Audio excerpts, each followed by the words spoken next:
Yeah, he's counting us down.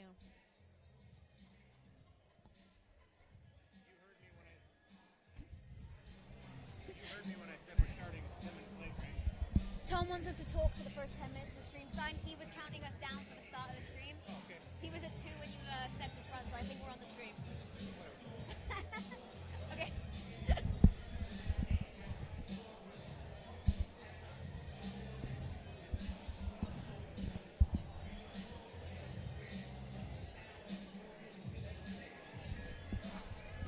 Good evening, fight fans, and welcome to A1 Combat Prospect Series, broadcasting live from the Doubletree in beautiful Sacramento, California. My name's Corey McKenna, former UFC fighter, and alongside me is a very familiar face within this A1 cage, multiple-time title contender, and Combat U's own director, Hector Fajardo. Hector, how are you doing tonight? I'm doing great. Pleasure to be here on this side of the cage as opposed to in the cage for a change. So I'm excited to see a bunch of amateurs fight tonight on this big promotion, and definitely happy to be by your side on this. Yeah, tonight's card features 11 action-packed bouts highlighting some of the most promising talent and up-and-comers the fight game has to offer. You know, these rising stars are hungry and focused, and they're ready to leave it all in the cage here tonight. So it's a really exciting night for you guys, and these future stars have just come here to shine.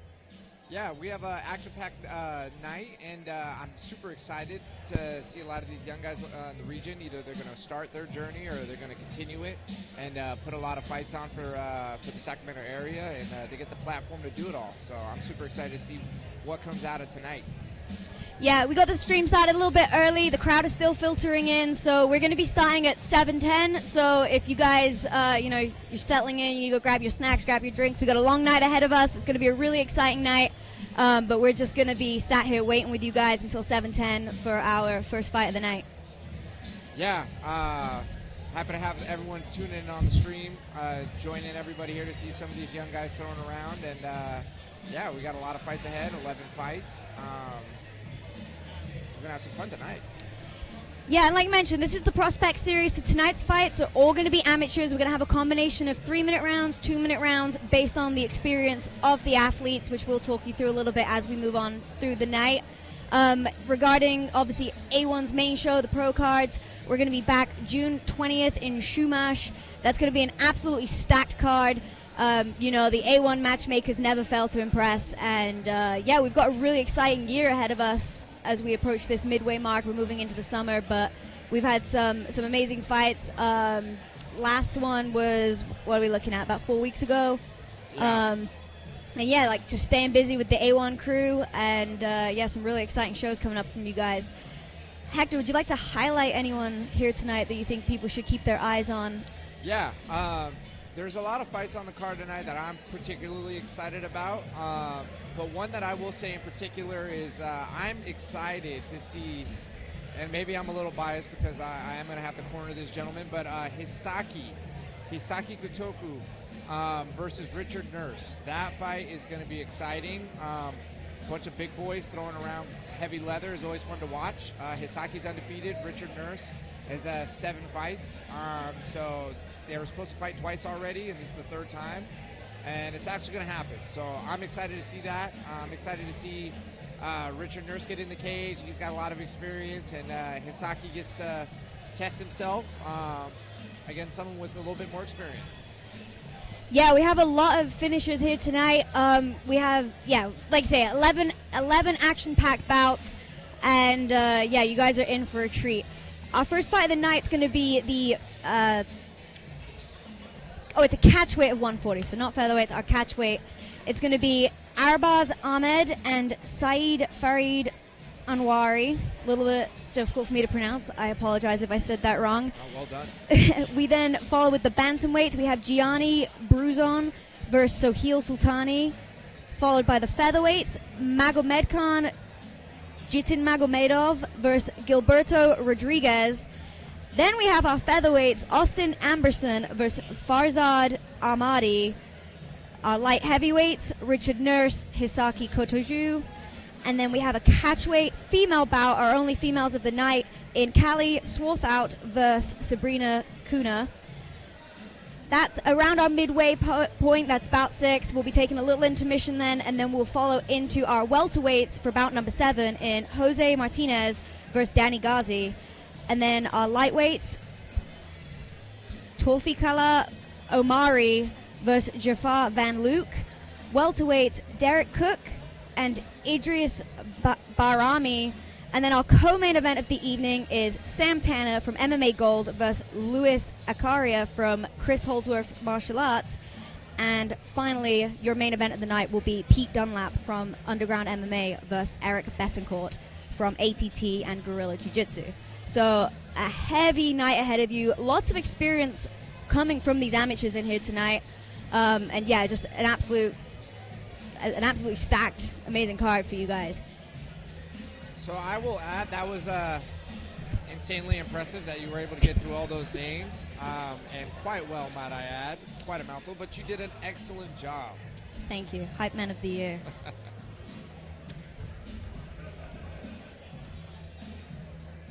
So we have about 3 minutes left here that we're going to be hanging out with you guys, and then you will be getting to see your first bout of the night. As I mentioned, that will be Arbaz Ahmed from AKA versus Syed Farid Anwari from Uriah Faber's Ultimate Fitness. So just to kind of give a little bit of some example on the rules with Camo. So it's Camo Sanction, which is a division of the California State Athletic Commission. So this is the sanctioning amateur organization. So yeah, these will be 2-minute rounds if they have less than 3 fights. 3-minute rounds if they have more than 3 fights. If you have less than 3 fights, you wear the shin guard. So if you guys see some shin guard action in there, that means yeah, they're amateurs. They have less than 3 fights of experience. So the rounds will be a little bit shorter. No rotational locks, but yeah, no elbows to the head, no knees to the head. So, but it is clear to go to the body on the rules. Yeah, and that's where those 2-minute rounds come in that we were talking about. You know, we have a combination. Actually, it would appear that most of our fights tonight are 3 2-minute rounds, besides from our main event that are 3 threes. But yeah, we're about 2 minutes away until we get to start the action. The crowd is still filtering in. The line was way beyond the second set of doors, so we wanted to give everyone time to filter in so that they don't miss any of this action tonight. These rounds may be short, but they're going to be packed, and if anything, we get a little bit more out of these fights because it just forces the fighters to press urgency.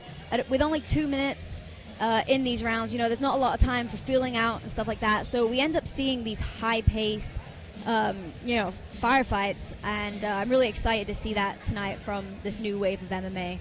So yeah, about 1 minute left to go, and we'll be getting the action started.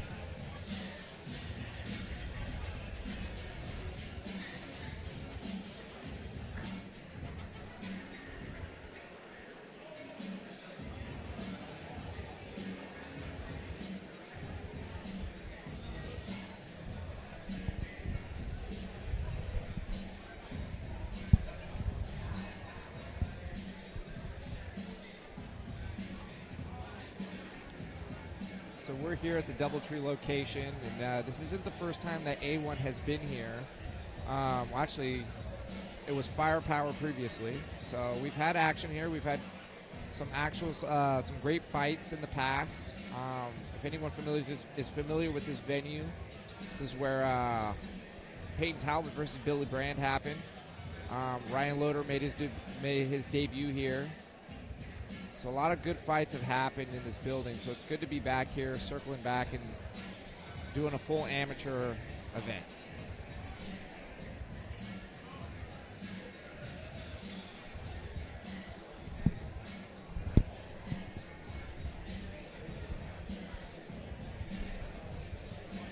We do have the live stream open in front of us, so make sure you're letting us know your thoughts on the fights here tonight. And looks like we're ready to send it to Garrett Fertig for our first fight of the night.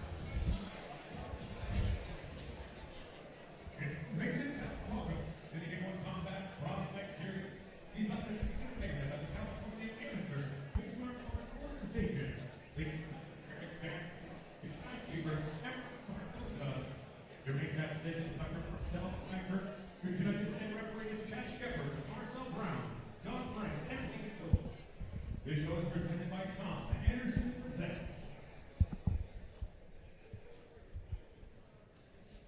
And now, ladies and gentlemen, please welcome our first fighter, Armadi Ahmed. Making his way to the cage for our first fight of the night is rising prospect out of one of the most renowned gyms in American Kickboxing Academy, aka. This is Arbaz Ahmed. Just 3 fights into his amateur career, Ahmed is already making serious noise in the regional circuit. Sitting at 2-1, Ahmed is fresh off of an impressive first-round TKO victory less than 1 month ago at 209 beatdown. The quick turnaround, he says no problem. He tells us that the last fight went even better than planned, and he's trained even harder for this one. Ahmed is a fighter who has never seen the judges' scorecards. All 3 of his bouts have ended in the first round. 2 wins, 1 by TKO, 1 by submission, and even his single loss, also by submission, back in April of last year. Since then, it's been nothing but growth, discipline, and domination. He calls his style technical aggression, and as a former national champion in both Muay Thai and MMA in his native India. Tonight, he looks to keep that finishing streak alive and shows that his last performance was no fluke.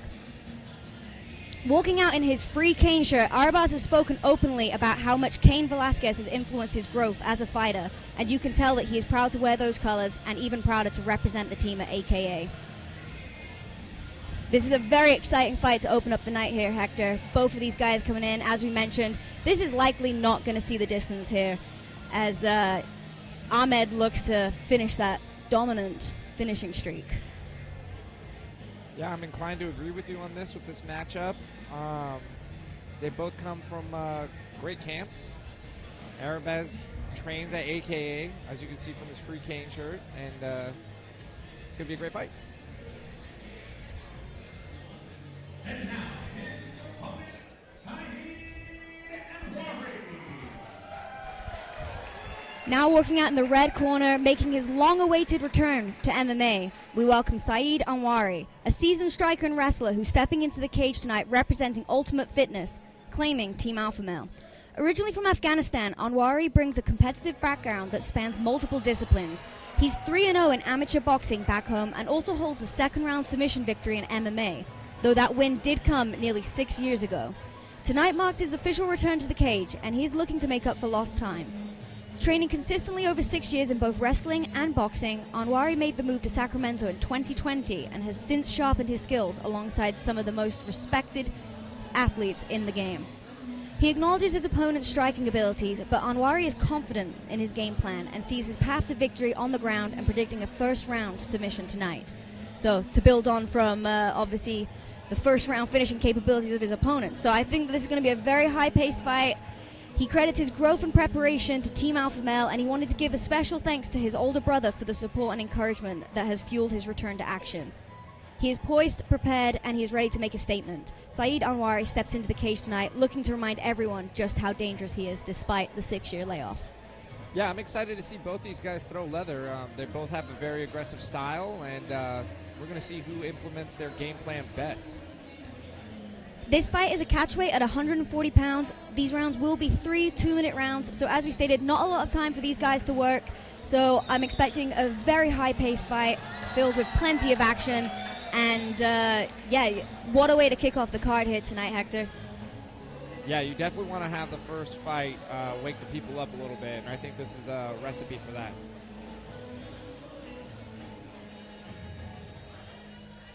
And there we have our second fighter entering the cage as we get ready to start with Garrett Fairchick.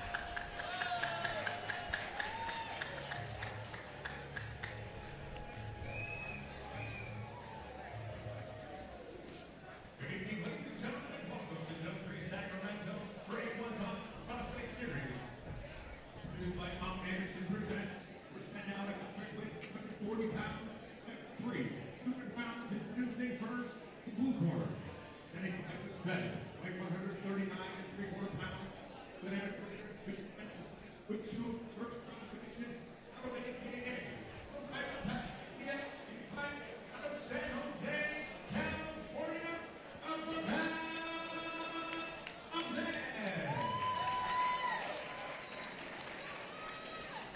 Now introducing the corner across the game, fighting out of the red corner. At 5'6", weighing 139 and 1/2 pounds.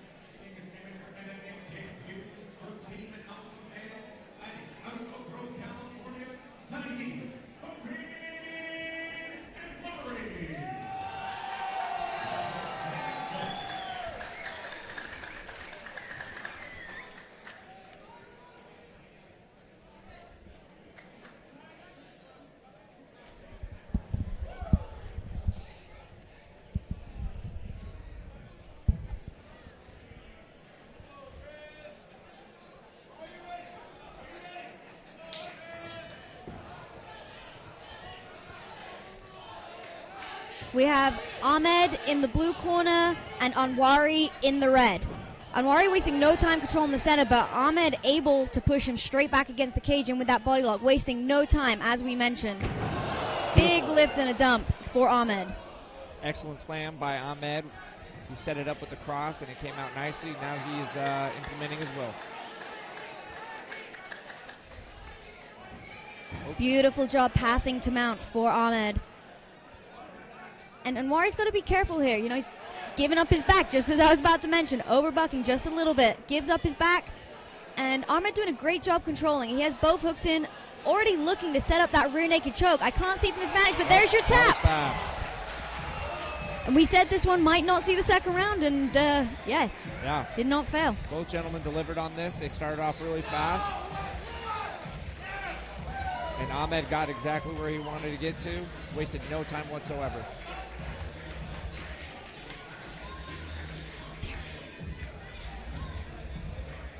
So Ahmed's a national champion in India with MMA and Muay Thai. And he definitely showed it in the short amount of time that he was out there.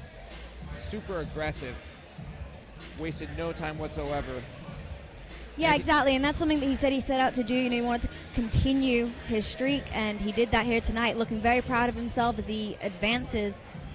Yeah, here we see in the replays a little bit. Immediately takes it back. Beautiful job controlling, keeping both of those hooks in, and he wasted no time on sinking in that rear naked choke.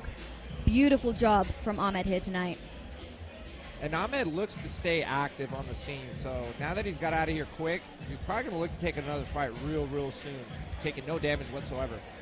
Yeah, he certainly took no damage in that fight. As you mentioned, less than 4 weeks since his last one. And yeah, a very dominant athlete, now moving to 3-1 as we go to Garrett Furtick for the result.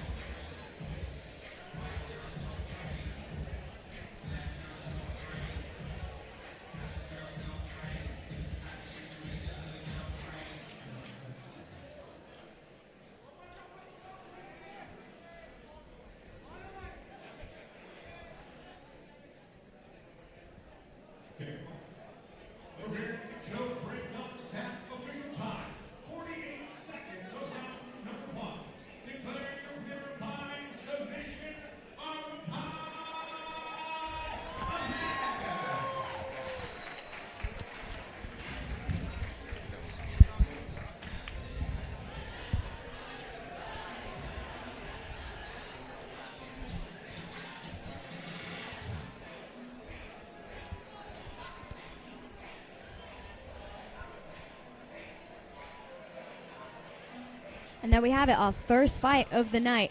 A successful win for Ahmed. And yeah, like I say, a beautifully dominant performance there. No need for the full 2-minute rounds. We're talking about how short they were, but yeah, no time wasted there from the blue corner in Arbaz Ahmed. Yeah, Arbaz predicted it, and he got exactly what he said he was going to do.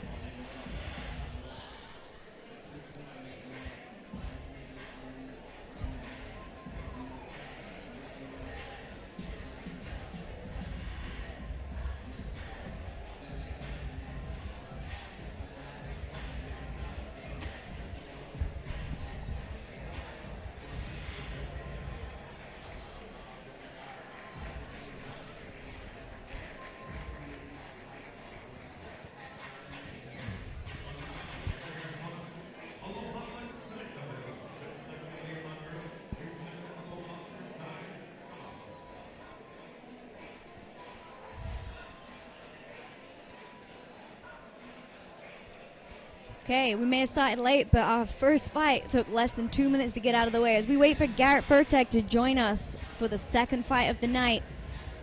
Just wanted to thank you guys for tuning in. I know some people have had a couple complaints about the audio. We're working on that currently, and we're just excited to share the action here with you tonight.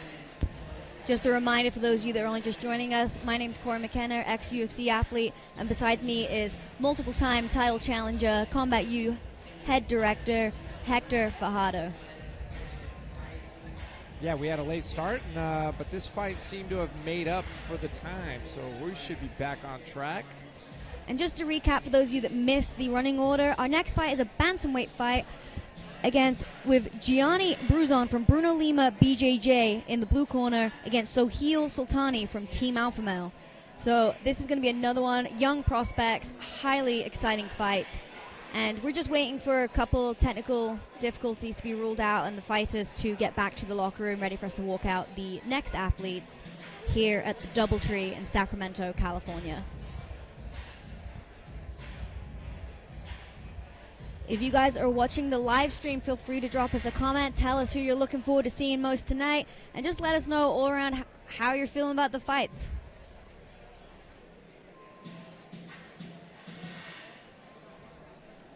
Fight number 2 is also another 3 2-minute rounds. It is, as we mentioned, camo sanctioned. Their rules are if you have 3 or less fights that you do 2-minute rounds and you wear shin pads. So that is why we're seeing these athletes wearing shin pads here tonight under the camo jurisdiction and rule set.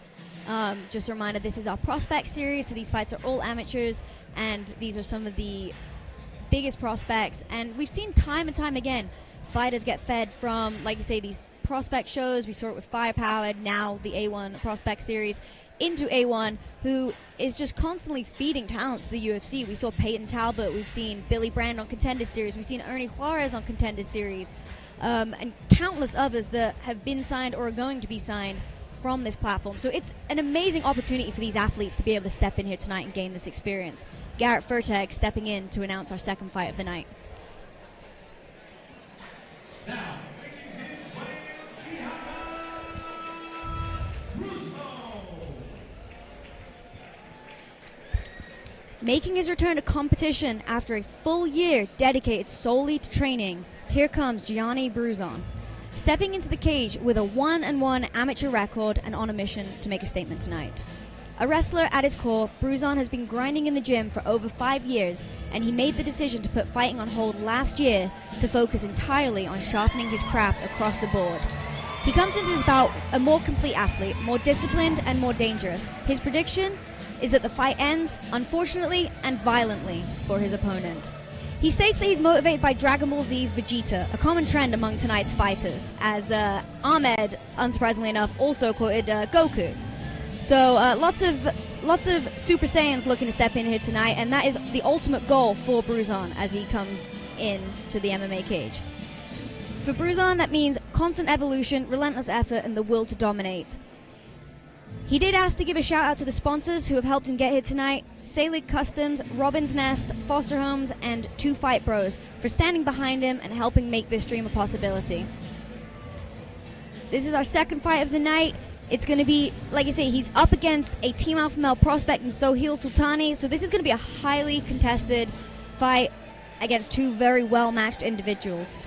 Coming out of Bruno Lima BJJ, you got to think the grappling, is going to be on display here tonight for Gianni Bruison. You know, you'd be surprised how many Dragon Ball Z fans get into MMA, and I'm also one of them.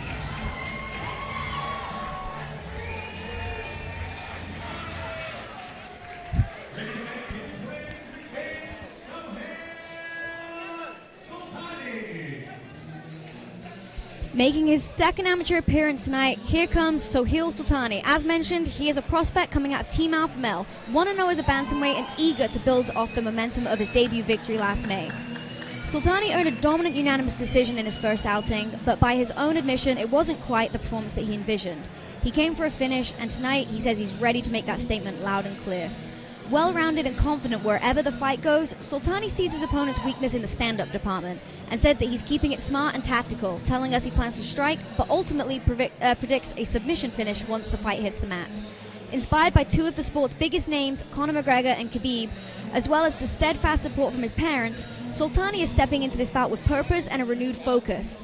He says he's learned from his debut, sharpened every aspect of the game, and he's now coming in with intent to close as he seeks a finish tonight in his second MMA fight. Hector, you have experience with Sultani yourself over at Team Alpha Male. I know that you've worked a little bit with him. What do you think of Sultani's game as he steps in here tonight for his second outing? Well, for Sohail, first and foremost, I'm glad he's back into the cage. It's been too long since his last fight, so it's good to finally get him back in here. He's a very well-rounded individual. He puts in a lot of work.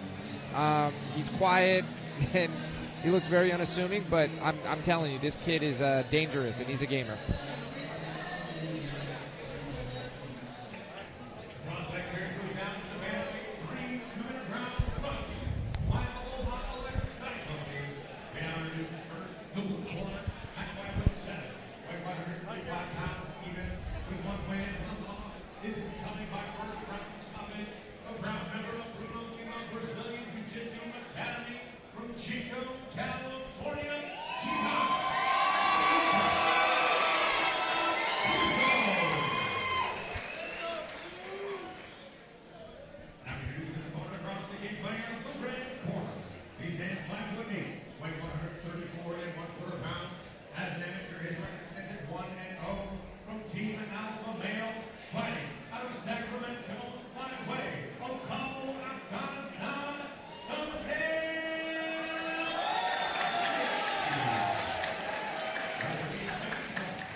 No time wasted from Bruison. As we mentioned, these are short rounds, and both of these guys have expressed intent for an early finish.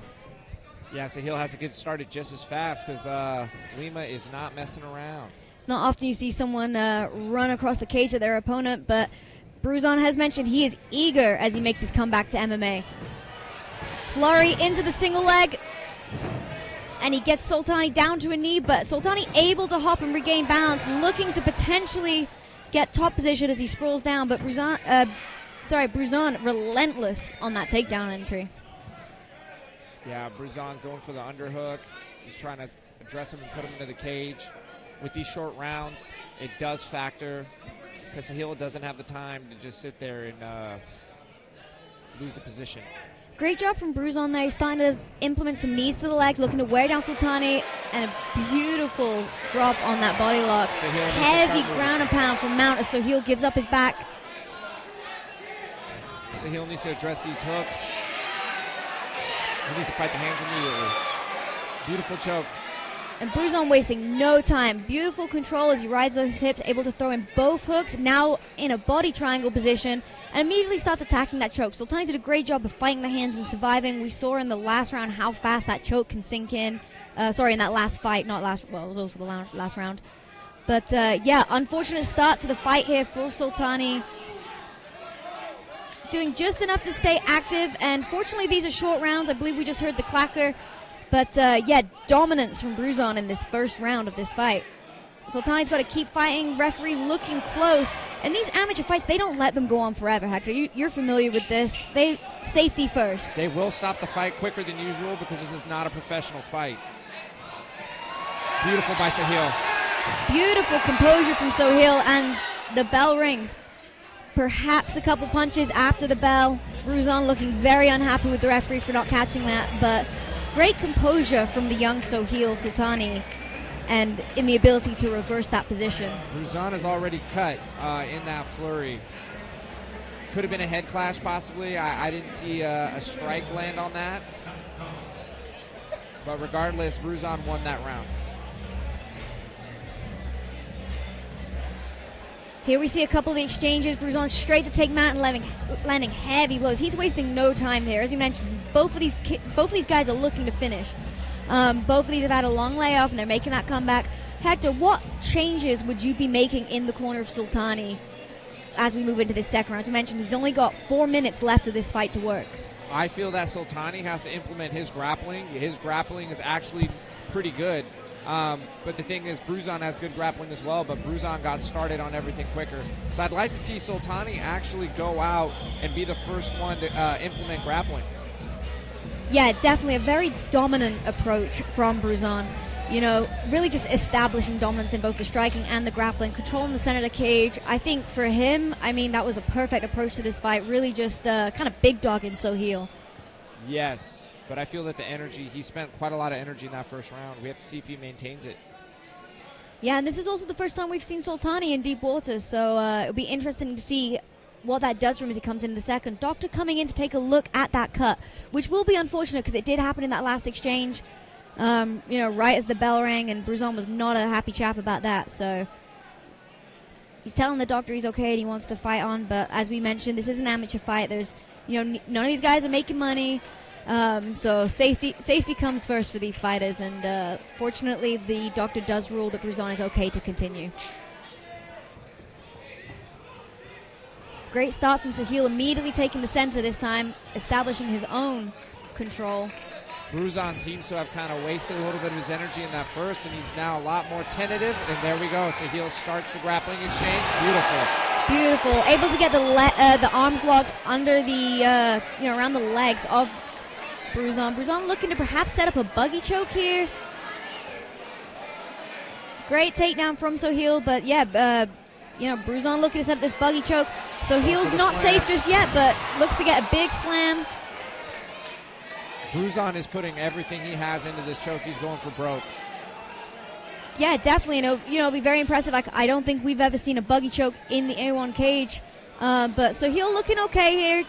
Not quite able to get out of the position, but definitely looking like he still has his strength about him as he looks to lift and get another slam against Bruison. I would like to see Sultani put a little more shoulder pressure Yeah, the left Sultani side. needs to walk around the head, put that knee in the face of Bruison. Referee looking close, but Sultani's okay in this position. He looks fine. He's still walking around looking to clear. It's just one of those awkward positions to where he can't quite get his head out. I'm not saying Bruison can't get this, but so he'll definitely looking calm and composed in this position. Bruison might look to hold this for the entire round. Yeah, definitely. As we mentioned, these are short rounds, and it's kind of a tricky one for the judges. I think that Sultani would win this round if we do eat up the rest of the round in this position, purely due to the significant strikes and the big takedown, a couple of slams. Bruison not really doing anything in this position. Bruison got the hint. Sultani, no. Unfortunately, the knees landed to the spine, which is illegal. Referee does split them up. Bruison, potentially looking to have the referee stop this. 2 knees landed to the spine. Couldn't quite tell if the referee warned him after the first, but that is in the rules meeting. You cannot attack the spine. Anything to the spine, whether it's pro or amateur, is illegal, especially with knees. Doctor coming in to take a look at Bruison. It would be a very unfortunate way to stop this fight. I think we're definitely going to be looking at a point deduction for Soheil if we do continue, but Bruison not giving any indication to wanting to continue, and the fight is off. And Hector, no, we have to be past the second in order to go to judges' scorecards, correct? I believe so. So that yes. will be a no contest or disqualification based off the referee's referee's discretion. Correct. Okay. A little bit of a tricky way to end a fight, but yeah, very unfortunate. Hoping Bruison didn't take any damage. As we mentioned, amateur's all about experience. So, like I say, hopefully he walks away from this and is able to recover and is healthier. And both of these guys live to fight another day. This is a very unfortunate way for the fight to end. So Soheil very heated, but that was a mistake on his part. That we are told that there's no knees to the spine. Yeah, a very disappointing way for both these guys to end this fight. And never know. Maybe we run this back another day. We get to see it again. Possibly. I definitely would like to see more of this fight. The first round came out very, very heated and a lot of action, and then the second kind of turned, but we had this unfortunate incident, and we'll see how Camo deals with this. Here we see a replay of those knees to the spine. Referee was looking close for the submission too, so definitely unable to miss this, and we have one right there. That was the second one actually, and yeah, the referee jumps in. Bruison immediately showing his discomfort from the strike, and yeah, very unfortunate situation for both as Garrett Furtag looks to bring the fighters in to make that decision official.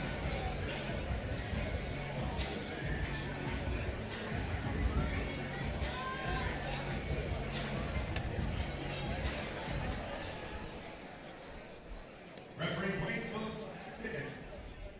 At 1 minute 58 seconds of round number 2, declare your winner by disqualification due to illegal knees to the spine. Your winner, Kuna.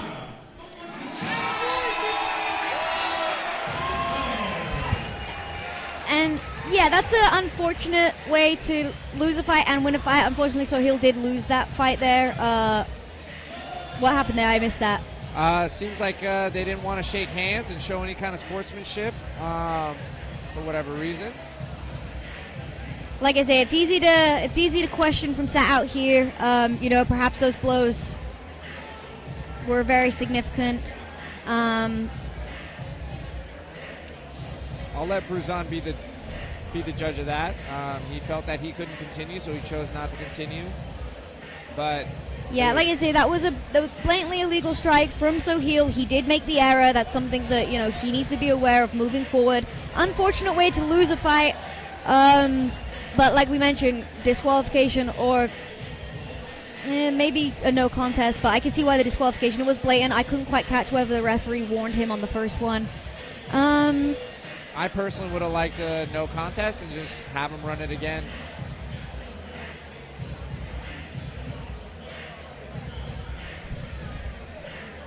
Okay, so that's our second fight of the night. Another one that didn't go the distance. It's another fast one. it's an unfortunate way for the fight to go, but wishing a speedy recovery to Bruison. I would love to see those guys run it back, perhaps get the closure that they clearly need from that disgruntled lack of handshake at the end. But yeah, we have a full night ahead of us, and the only way is up. I'm just reading you guys' comments. Frank, thanks for the support, Frank the Tank.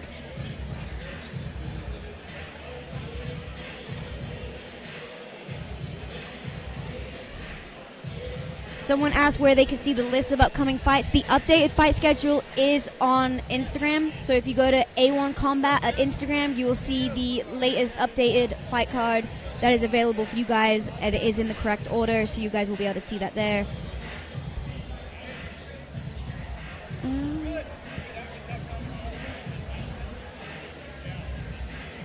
Someone asked if I mentioned that the fighters are fighting for free. That is the difference between amateur and pro. Amateur is purely about experience. Professional ranks is where you start to make the money. Not necessarily the most money, but that is the difference between the two. Amateur is purely based on experience, which is why obviously, you know, we have the shorter rounds, we have the shingals, we have the protection and the sanctioning from the commission. The stoppages are a lot shorter too. So yes.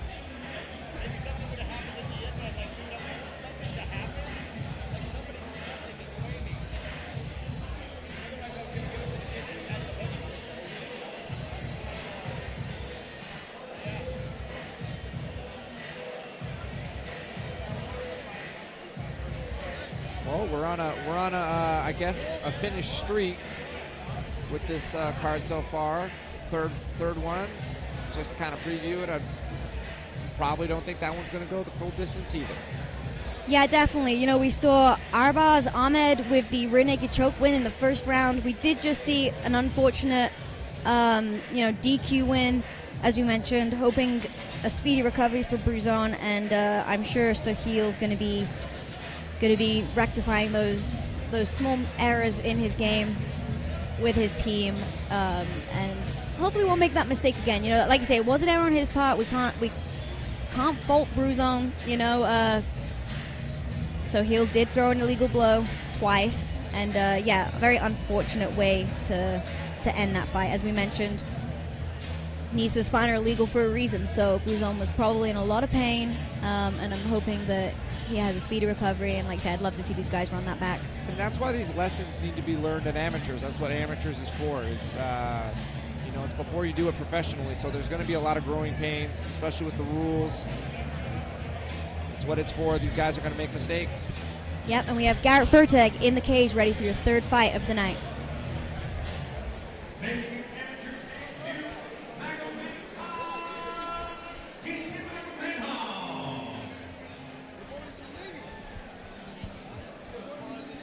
Okay, up next we have a young debutant in Magomedov, Jitin Magomedov.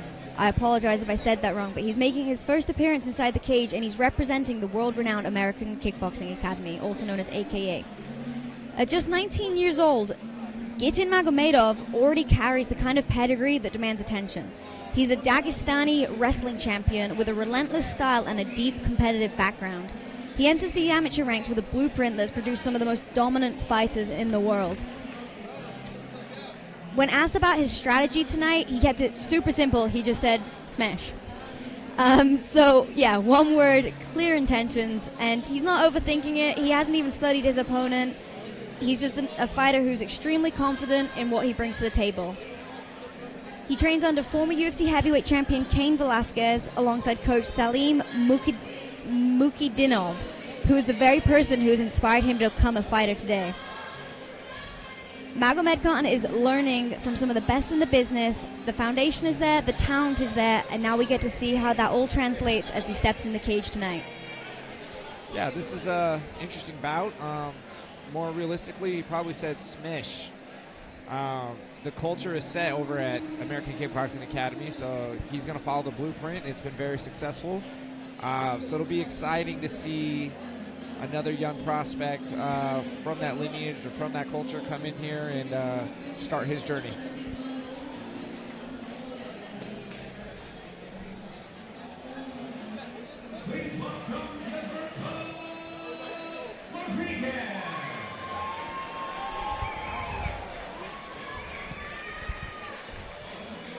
Okay, and in the red corner, making his 5th walk to the cage tonight, we have Gilberto Rodriguez, a gritty fighter with 2 finishes already under his belt, one by rear naked choke and one by TKO.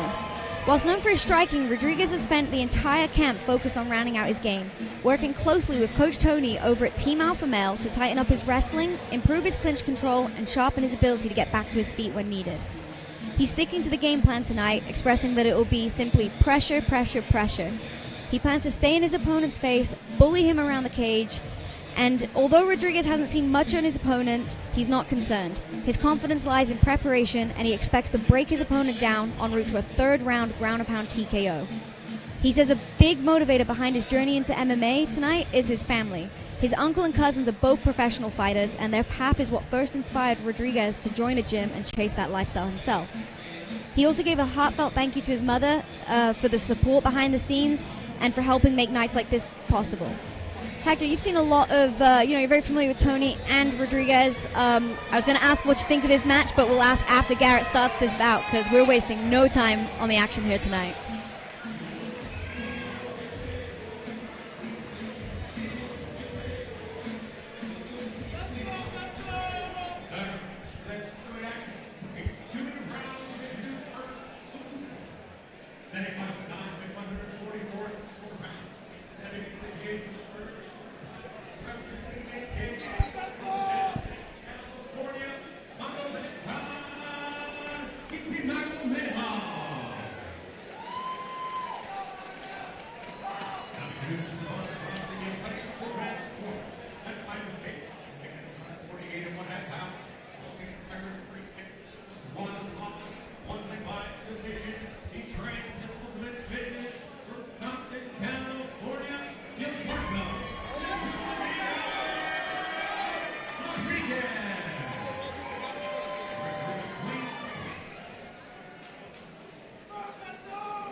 Excited to see Gilberto in here making his featherweight debut. He's been insanely active. 5 fights in a year. This is his 5th fight in a year. Yeah, very impressive, but Gitin Magomedov wasting no time, controlling the center, coming out in that orthodox stance against the southpaw of Rodriguez. Oh, heavy blows, and Gilberto looks like he stuns Gitin Magomedov, but Magomedov immediately in on that single leg. Gets the takedown against Gilberto, but he's not safe yet. He's in on that arm and guillotine.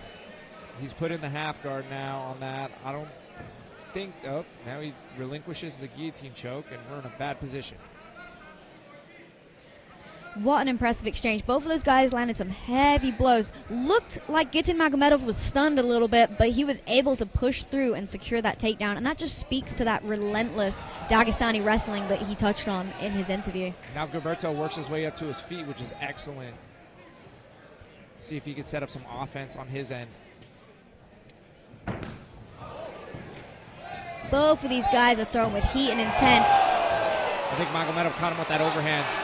Beautiful timing, and straight in with that body lock, but looks like it's going to be stopped. And we have another 1st round finish here tonight, Hector. It's another fast fight. The overhand landed. It was a justified stoppage.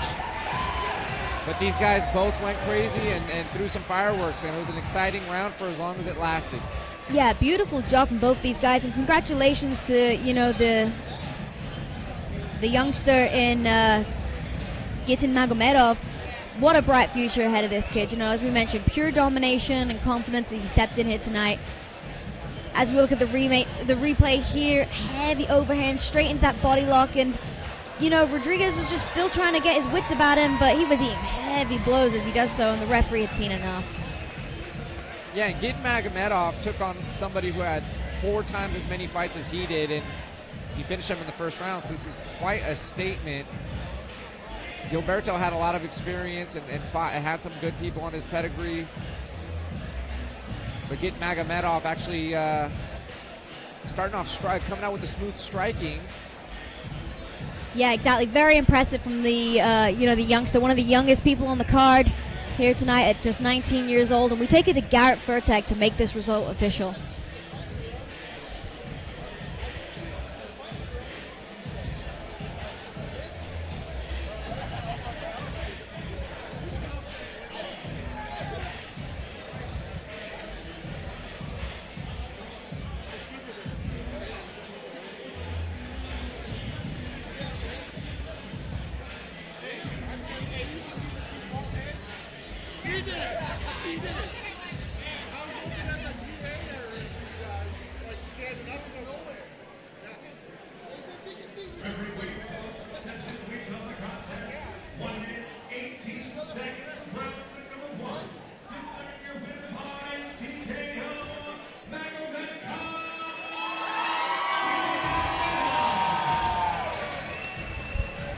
And then we have it, our third early finish of the night. We've had a rear naked choke to open up the card. We had our DQ finish in the second round, and then we just saw a first round TKO.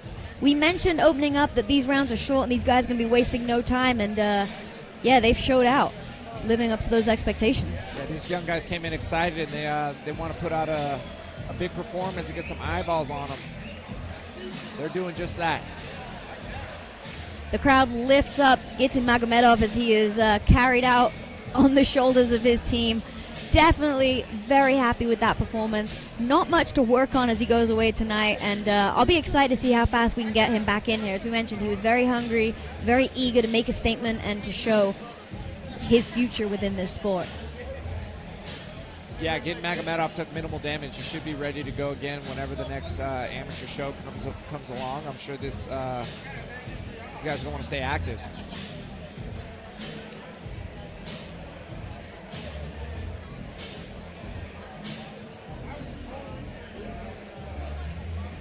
Yeah, so like you mentioned, that was our third fight of the night. Our next one coming up are the featherweights. In the featherweight division, we have Austin Amberson from Standalone MMA against Farzad Armadi of Team Alpha Male.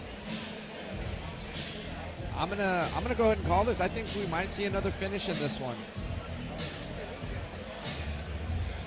Yeah, I mean, if we continue the streak for the rest of the card, we're gonna have an early night for you guys. But like I said, these are some of the brightest stars that in the amateur scene currently, and it's called the Prospect Series for a reason. These are all highly touted prospects coming from phenomenal teams, and we're going to see them start filtering into the pro ranks soon, going on to A1 and then slowly building their way up through the ranks, ready to start looking at the bigger picture. And everyone I spoke to tonight, obviously, when asked about their goals, said they want to be in the big shows, and they're so fortunate that A1 offers a very clear path to that. A1's really just investing from grassroots onwards, and it's great. They get experience in the full-size cage. This is the real cage that they use for the A1 shows. They're under the lights, they're on the camera, they have the crowd.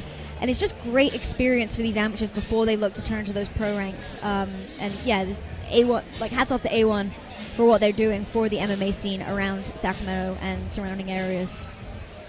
Yeah, phenomenal production quality. Get these young guys ready for when they got to show up to the Hard Rock or any of the bigger events. You don't get this kind of preparation at the amateur level. So anytime you can get it is always going to be pinnacle for the development of these fighters. So as we mentioned, we're about to move on to our fourth fight of the night with Austin Amberson against Farzad Armadi. But yeah, and then my co-commentator Hector Fajardo here will actually be stepping out for the fifth fight of the night as he looks to corner Team Alpha Male's Hisaki Kotoju. But we have a full night of fights ahead of us. As I mentioned, we have 11 fights tonight. We're only 3 fights in, and we've had back-to-back stoppages. So you guys are in for a treat tonight. Yeah, quite excited to see if this streak's going to continue. I called it. This next fight, I think there's going to be a finish, and then I don't want to toot my own horn, but I'm hoping for maybe get another one. I'm cornering Hisaki on that one, so I'm biased.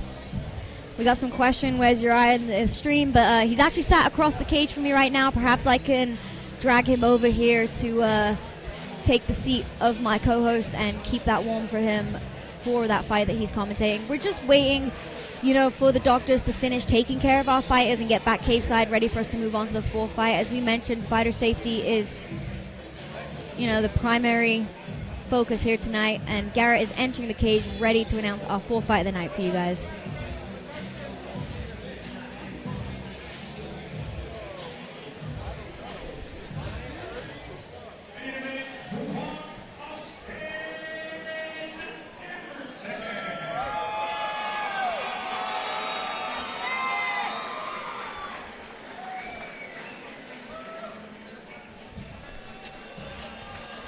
Okay, making his amateur debut tonight is a fighter stepping into the cage for the very first time. Austin Amberson representing Standalone MMA. For Amberson, this is where the journey begins, but make no mistake, he's not just here to participate, he's here to make a statement. When we spoke to him ahead of the fight, his message was simple. He plans to just bring the pressure, and that's the game plan tonight. forward movement, intensity, and a refusal to let his opponent get comfortable. Whether it ends in knockout or submission, Amberson believes that he's leaving with the win. He states that the challenge was what motivated him to pursue MMA, and he's drawing inspiration from close friend Derek Cook, who we will see later tonight on the card.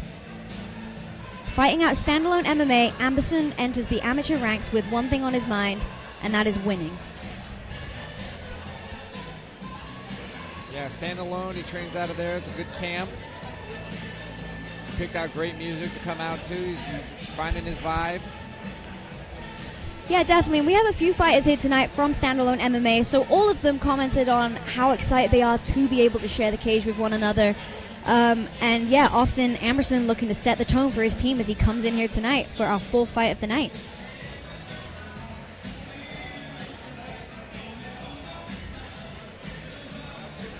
Yeah, to be coming in this calm on your AMI debut, that bodes well. Yeah, definitely. And he has a tough challenge ahead of him in Farzad Armadi of Team Alpha Male. But yeah, definitely confident, looking to set the tone for his team here tonight.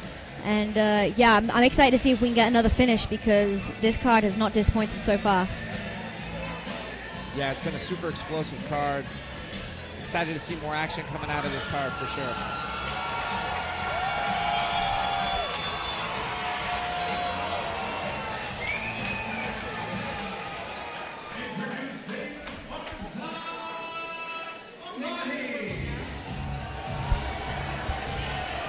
Yeah, the crowd went crazy for Amberson, but Farzad Ahmadi now making his way to the cage, returning to action after a solid decision win at A1 Combat in May of last year, and he's been sharpening his tools ever since, ready to put them on display tonight. He trains at Team Alpha Male under head coach Josiah McHale and brings a well-rounded style to the cage. Combining clean, technical striking with strong wrestling fundamentals, he's not just dangerous in one area, he's built to adapt and built to finish.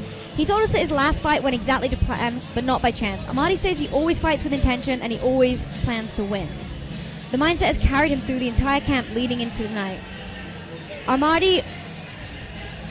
Farzad Boars Ahmadi is coming in confident and he believes that he has the advantage everywhere this fight goes, and he's predicting a knockout tonight.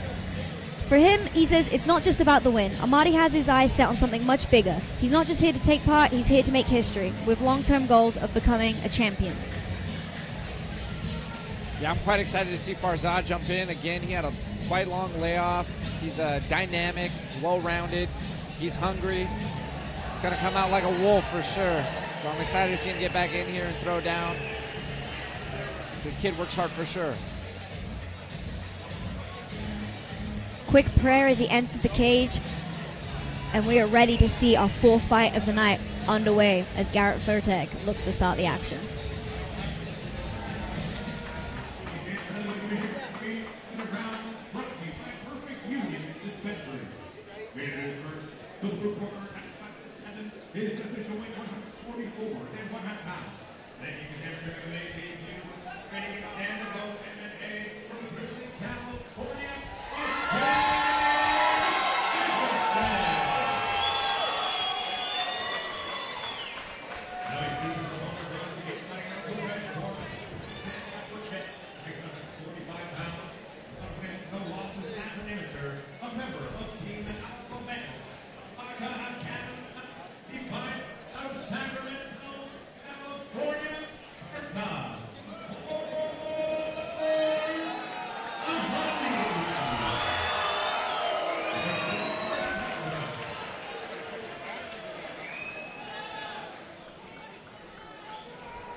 All right, Farzad coming out, testing out the length and the reach. Ooh, very nice check hook on that. Very good kick. Amberson doesn't know what to do on that. He has to make the adjustment on the kick. Good overhand. Great setup by Farzad. Farzad got clipped.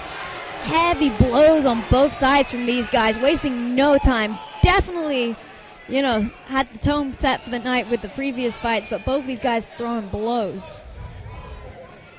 They must have heard we're finishing fights tonight. Yeah, someone must have snuck in some kind of a incentive or bonus back there. These guys are trying to churn out finishes. Southpaw stance of Farzad against the orthodox stance of Amberson. Switching back and forth, in fact, for Farzad. Farzad has a very free-flowing style. It's very fun to watch.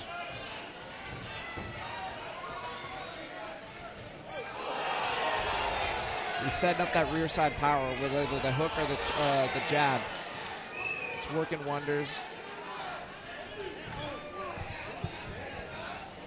Amberson looking to utilize those kicks, perhaps keep the hands up of Farzad by throwing that rear kick to the head, which would be a smart approach. You know, as we mentioned, Farzad is throwing that with heat. Very impressed with Amberson's ability to pressure forward and control the center despite, you know, being in that firefight. Definitely not shook. That rear hook not was scared. nice. But Farzad landing some heavy blows still.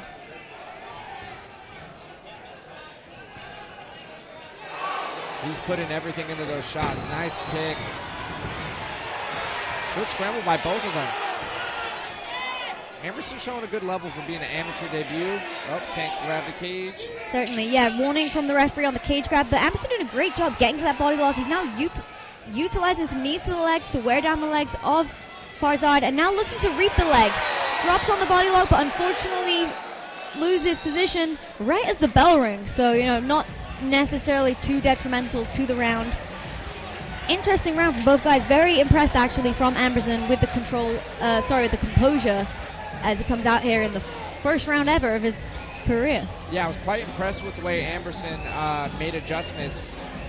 Farzad started off real aggressive, threw some bombs, and they both clipped each other, but Amberson showing some very good composure for being his, again, this is his AMI debut.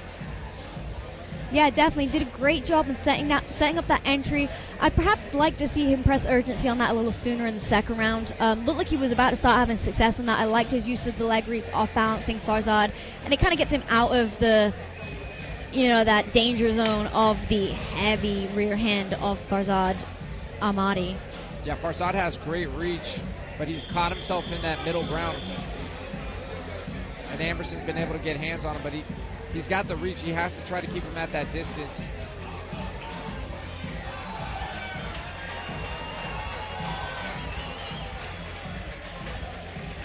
Both gentlemen trading wings.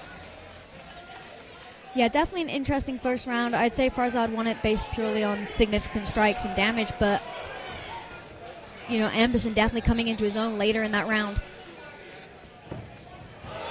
Beautiful job. Amberson wasting no time getting in Farzad's face and definitely not afraid to throw some heavy blows of his own. No, he closes the distance at the right amount of time. He does still have to be careful rushing in. Farzad is throwing those heavy blows. Yeah, with this southpaw orthodox, the calf kick is there.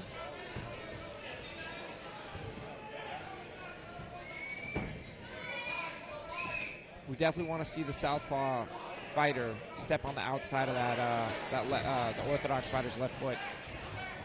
Spin attempt from Farzad misses.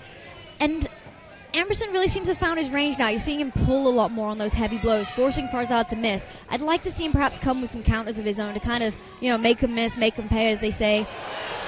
Beautiful double hook. And Farzad is swinging with heat. If one of those lands, we could be looking at another early night. Catches the kick, potentially looking to run down Amberson, but Amberson able to regain his footing. Amberson fighting off the back foot is not the business. That looked like a head clash. Farzad perhaps contemplating a takedown of his own, but decides to break. Definitely having success on the feet for Farzad Armadi. As I mentioned, Amberson, you know, not out of his depth, but I'd like to see him start maybe at least faking those takedown threats so Farzad has something to think about, so he can't just throw with so much confidence and reckless abandon. That overhand was beautiful. Farzad eating off the kicks all day long.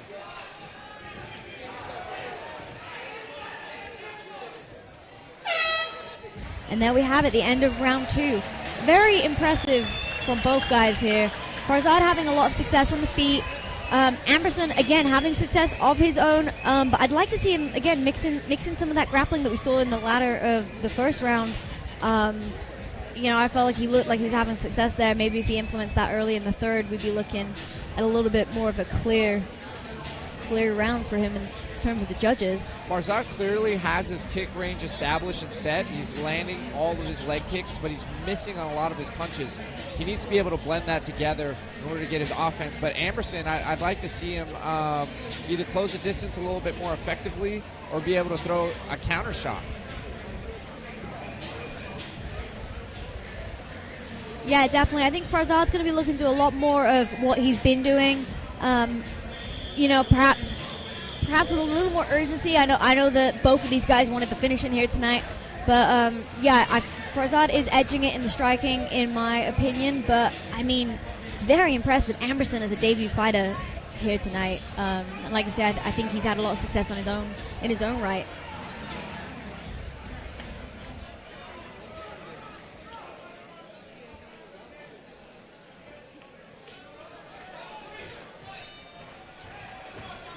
Your third and final round underway with the featherweights. Again, eating off the leg kicks. Amberson wasting no time getting in the face of Farzad Armadi. He's loading a little bit too much on those kicks. It's giving Farzad the timing to pull and make them miss. I'd like to see Amberson start setting them up with his punches and string them into combinations instead of just throwing heavy kicks unprotected and naked, as they say. Yeah. Like I said, Farzad's coming out with his dynamic spins. Yeah, definitely. Amberson doing a good job of evading that one. There we go, landing on the body kick, straight in on that grappling exchange. And you got to think there's corners pressed urgency here to try to change the direction of this fight and really, put a stamp on it for the judges if we go that way. He has to be able to put Farzad on the back foot with his pressure. Beautiful job. He slips under the punch of Farzad and lands an overhand of his own. Both of these guys have great striking on display.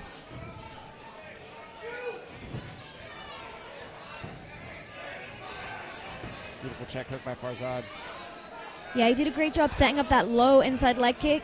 As that opened the stance of Amberson, he was able to land that check hook. But both of these guys trading here with only 40 seconds left on the clock. Amberson definitely stressing urgency as he pressures forward against Farzad. With only 30 seconds left, you got to think that he's not wanting to leave it in the hands of the judges. He's making the right decision on that. He's short on time. He has to go. Another beautiful kick by Farzad. Check hook. Money. Crowd is going crazy here in support of both of these fighters. And it looks like we're trading all the way to the bell in our first judge's decision of the night. Beautiful leg kicks from Farzad.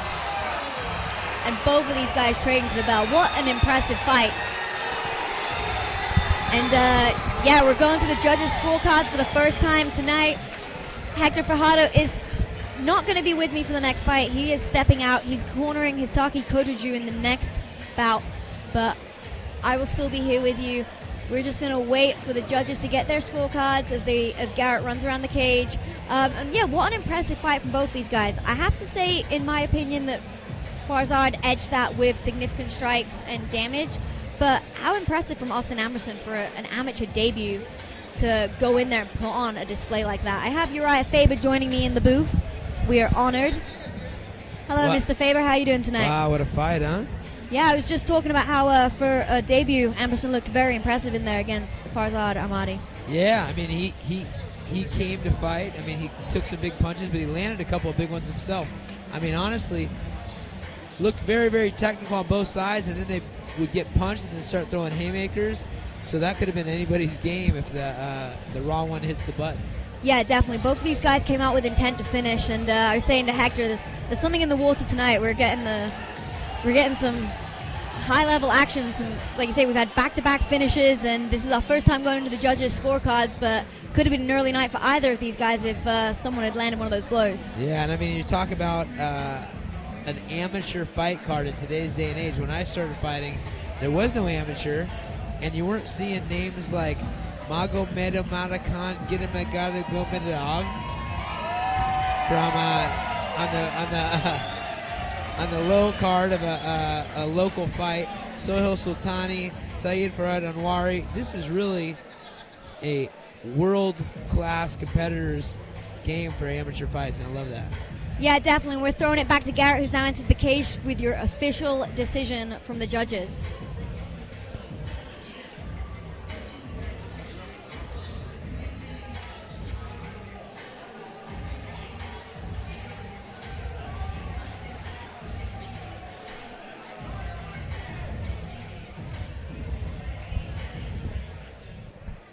Ladies and gentlemen, 3 rounds of action, packed action. We go down to 3 judges at kingside for the decision. The first judge weighing for the season 29-28. All judges Chad Shepard and John French, Olsey at 30-27. All career winner by unanimous decision. Sworthout.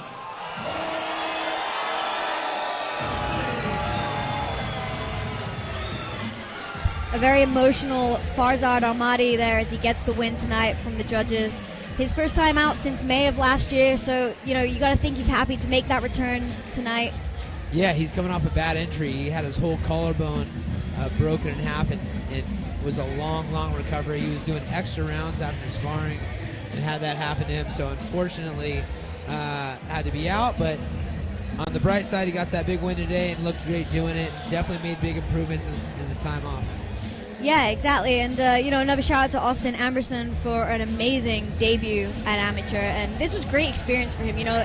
He was in there against a tough guy. It's not very often you face someone that tough as your debut. So hats off to him. Yeah, on an amateur mark. And, I mean, like I said, he was game. Got into a fight and stepped up. That's what you want to see out of these amateur fights. And truthfully, from the amateur, it's kind of opposite of pro. When you're going for an amateur fight, you want to get the best challenge possible if you feel like you're interested in going pro. When you go pro, you have to be very careful about who you get matched up with. In amateur, you should fight everybody because it doesn't really matter on your pro record, which is how you end up getting a big opportunities and making big money. Yeah, definitely. I was actually just going over that a couple fights ago with the difference between pros and amateur. Your eye always says it best. It's just a couple bucks, right? That's right. That's it. But we were saying how great it is that we were saying about how A1 now has these grassroots shows where people are able to come in, get their experience, be fed to the pro shows, A1 Combat, and then A1 Combat has time and time again sent people on to that higher level with the UFC. We've seen it countless times as our fighters have seen the Contender Series gone straight shots to the UFC in like Peyton Talbot, for example, and we've seen it time and time again. So it's great that these athletes now have a clear path that they can follow and they get to be with us the whole way. Yeah, and part of our goal is to get that even more cleared out, more substantiated for the rest of the folks in the world to understand how you do it. Other sports, they have basketball, baseball, football, they have youth programming into competitive travel teams, and they go into junior high and high school and college. We're just kind of starting backwards. We have the pro, now we've got the amateur, we've got the college in the bag. We're still yet to have a high school program that really brings things to that level, and then obviously the flushing out of the youth sports. But we're doing our part to make sure that the path gets clearer in a sport that is pretty much a new sport. Yeah, definitely. We touched on that a little bit with the Combat U. I explained that Hector is the director of that, but you were obviously pivotal. You are the creator of that program. It looks like we have a couple minutes as we wait for the doctors to get back cage side and Garrett to announce the next fight. But do you want to tell us a little bit about that? Yeah, I mean, kind of architecting the program, I decided that the 4 cornerstones of our sport, some of the most dominant ground and some of the most dominant stand-up components need to be highlighted. Straight boxing, straight kickboxing, straight wrestling, straight jiu-jitsu, and then obviously we have the combining of the 4 disciplines for a mixed martial arts team as well. And that's been pretty awesome. Getting all that squared away and funneling into this amateur and now pro circuit. Yeah, definitely. And looks like Garrett's ready to send us to our 5th fight of the night.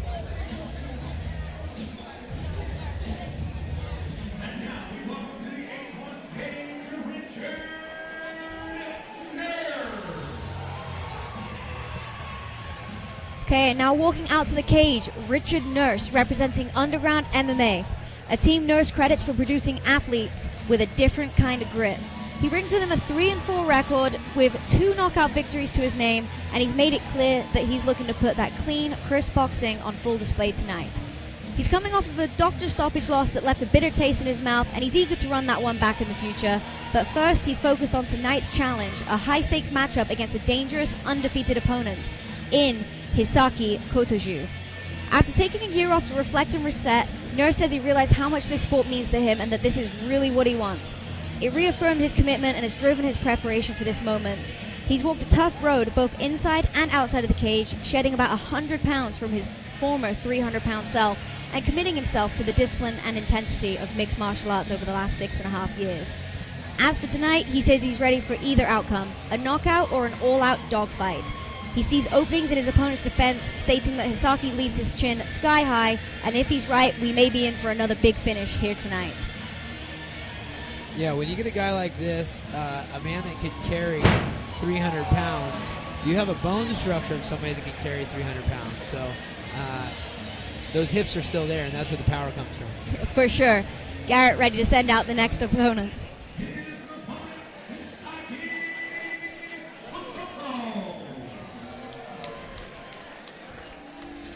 Okay, now entering the red corner is a fighter whose name is starting to build real weight within the amateur circuit.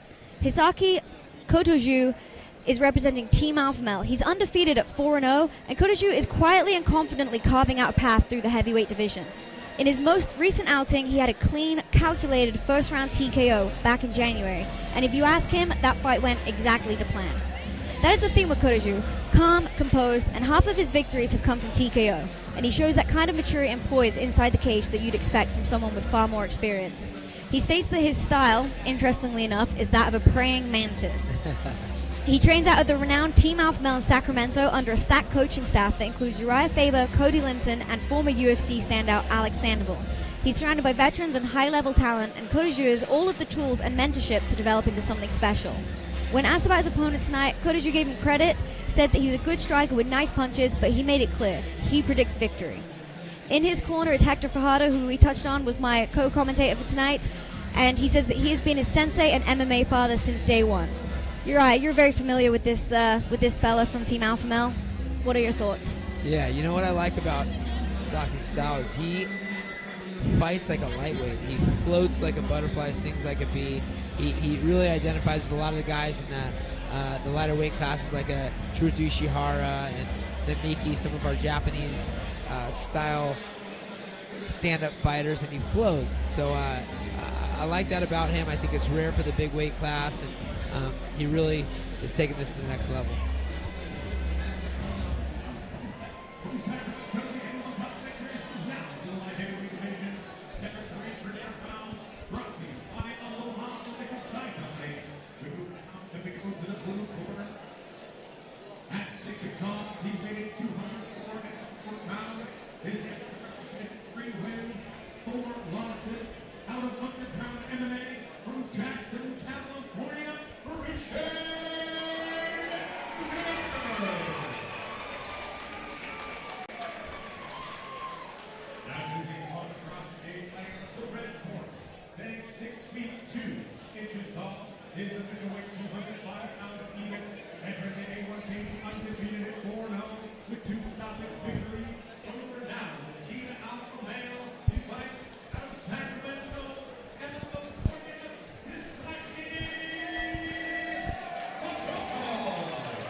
So we touched a little bit on this earlier, right? But this is our first three-minute round fight. And, Joe!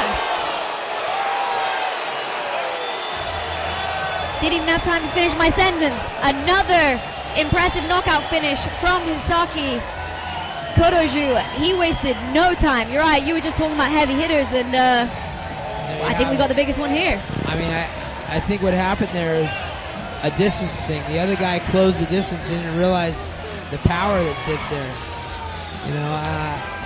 1-2 on the button, lights out. Let's take a look back at this. Steps in close. There's 2. I look like a Torito Ishihara fight. Yeah, Kotoju wasting no time there. Heavy blows straight down the middle. Unfortunate for Nurse. Sorry, I'm a little lost for words. I was just mentioning that it's our first 3-minute rounds of the night, but Kotoju not even needing 20 seconds. Yeah, that's right. I think it's probably time for him to make the step up to possibly pro or some sort of title, amateur title next. Yeah, definitely. That's something that we've actually been discussing with him. I know that's something he's considering, and after a performance like that, I think it's going to be near impossible to even find him fights, let alone keep him an amateur. So congratulations to Hisaki Kotoju. Wishing Richard Nurse a speedy recovery, and I think we're going to watch it again because we got plenty of time here tonight, Uriah. We've had nothing but finishes. Yeah, here we go. Guy walks in, slow, fluid, 1, 2, 3 on the button. That was like hit mitts, to be honest. Yeah, and the composure from Hisaki on that finish. Nurse hit the ground, and you see him kind of just walk over him, realize that the fight is done, and that kind of prevented Nurse from taking more damage. Obviously, our referee did his job, jumped in between them, but great control from Hisaki Kotoju. That'll be good for the highlight reel. They call that a walk-off, and those are the kind of performances that get you celebrated and progressing in your career. And I think a pro fight like that is something that you can hopefully get a bonus off of and turn some heads. Yeah, definitely. Really bright future ahead of Hisaki Kotoju, and hats off to Richard Nurse. He knew what he was stepping in against tonight. He knew, and he was ready for that challenge. He anticipated a dogfight. He did get clipped on the way in, but I'm excited to see how he can bounce back from this tonight. Yeah, those are one of those fights where those really sting because you didn't really get the chance to showcase your hard work. You didn't get a chance to perform like you wanted to, like you expected, like you visualized, but this is a game where that kind of stuff happens, and he had to learn the hard way. This time, it's better that it happened now as an amateur than as a pro, where it counts against his record and could take dollars out of his pocket. Yes, certainly. We talked about how the amateur is the best place to build experience, and I think Hisaki Kotoju has taken all of the experience that he can get from these amateur ranks, and I'm excited to see him step in there in the pro cage soon, hopefully. Yeah, and I know Hector, he talked about Hector being a mentor for him. Hector recruited him. Those that didn't know before, Hector was at Combat U. He was working at UFC Gym in Rockland, and that's where he found this big, fluid man that knocks people out. Yes, certainly. We send it to Garrett Furtek for the official decision.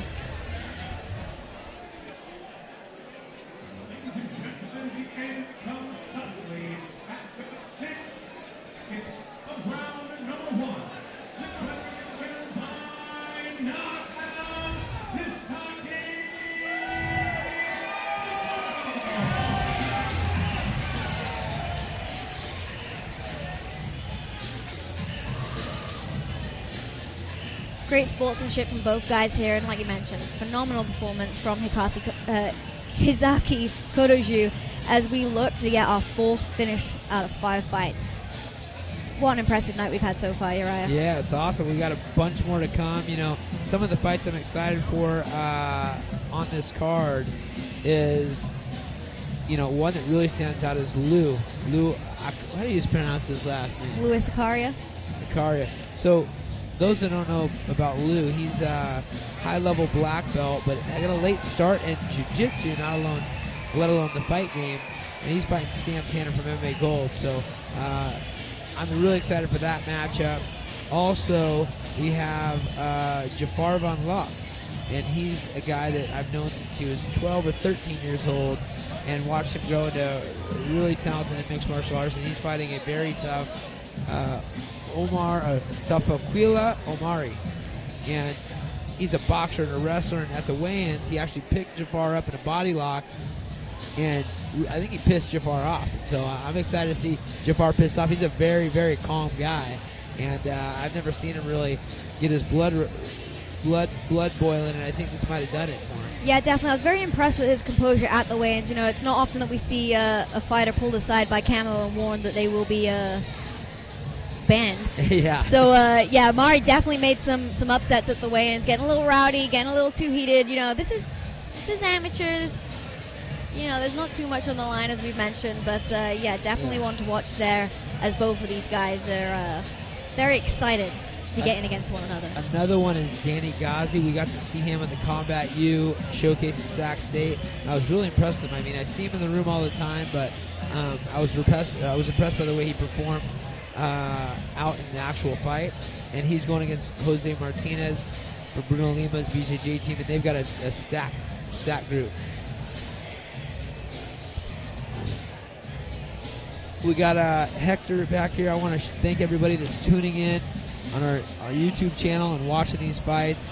This is a rare kind of situation where you get to see high-level talent from all over the world at an amateur level that you most likely, very good chance will see in the big show in the UFC someday, and definitely on the A1 Combat Pro card. So enjoy the fights, guys, and I will see you cage side.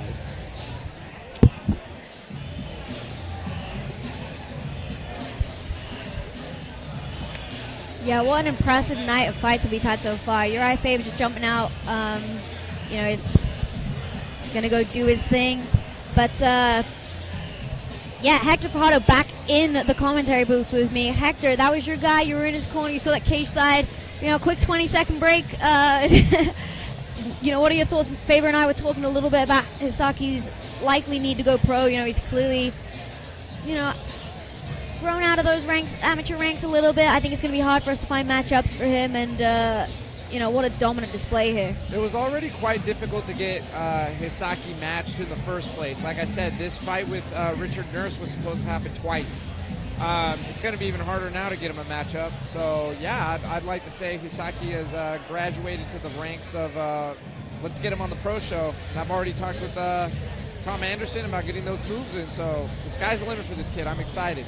Okay, amazing. And we're straight back with the action for our next fight. Garrett Furtek, take it away. And now we welcome the champion, Sworthout. Okay, making our way to the cage, we have our first and only female fight of the night in the strawweight division. Callie Sworthout is looking to bounce back and secure her first win tonight after a hard-fought decision loss back in April. She represents standalone MMA, and she returns to the amateur ranks with a sharpened focus and a new game plan. No stranger to competition, Sworthout is a gold medalist in the Jiu-Jitsu World League and holds 2 wins in PMT competitions. But interestingly, despite her grappling accolades, she considers herself a striker at heart, which makes a great fight tonight stylistically, and all the more intriguing as she steps in against an opponent with a very strong wrestling background. Sworthout says that she and her team have studied film, made adjustments, and feel confident tonight. She's excited not only to showcase those improvements, but also to do so on the same card as her teammate Garrett Cook, adding a little extra motivation to the night. It hasn't been an easy road as she balances being a full-time student, part-time worker, and dedicated fighter, which is a challenge. But Sworthout is grinding through all of that with her eyes on the goal, crediting her coach as the key inspiration behind her journey into the sport. And I'm really excited to see the growth of women's MMA here tonight.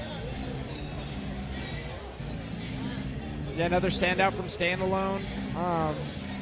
Looks like she's ready to put on a good fight. It's our only ladies fight of the night, so see how this goes.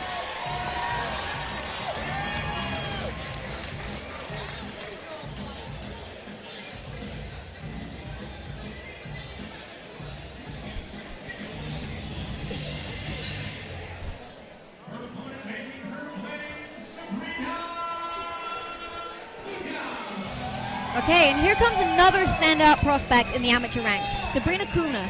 Entering the cage tonight at 2-1 and currently undefeated with Camo. As we mentioned, Camo sanctioned some bouts, not others.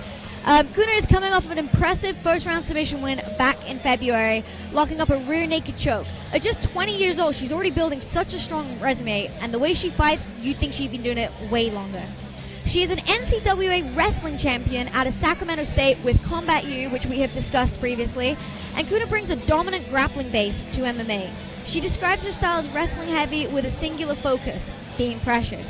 Her goal tonight is to overwhelm, smother, and break her opponent with a relentless pace that she believes will lead to a TKO finish. She trains out of MMA Gold, which is one of the top gyms in the region, and says her commitment to the craft hasn't changed since her last fight because she always puts 100% in. She's training 3 sessions a day, every one of them with intensity and purpose, and as she puts it, her mentality takes years of work to build, and she thinks that that mental edge is something that will get her the win here tonight as she steps into the cage. Yeah, I'm excited to see Sabrina throw down in the region finally. She's one of the Combat U students as well. Excited.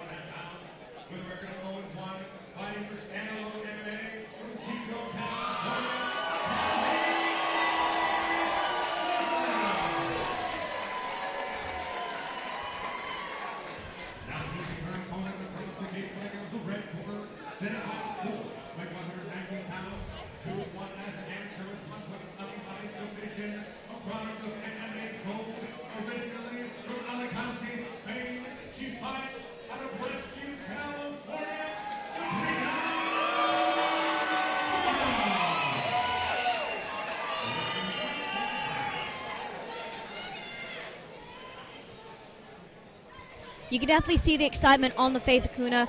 She this has been kind of interesting a little bit when we spoke to her. When we asked about her motivation for the fight, she stated that there's something about violence that has always given her peace and that this is where she feels most at home. And she's definitely looking confident as she runs straight out to control the center and get in the face of Sworthout. Excellent right hand with the cross and then setting it up with the overhand. Wasting no time to get in on that body lock is the NCAA wrestling champion. But great job from Sworthout to get that underhook and start beating the head positioning of Kuna and able to reverse her. Very impressive. Yeah, she's definitely putting the fight exactly where she wants. Dirty boxing from Kuna, looking to get a little bit of damage in there, but very impressed with the relentlessness of Sworthout. You know, she started on the back foot, was pressed against the cage, but she's able to reverse the position of the strong wrestler in Kuna. Heavy overhand lands for Sworthout. Yeah, both of them are scrapping in the middle now. Beautiful overhand by Sabrina. Another one.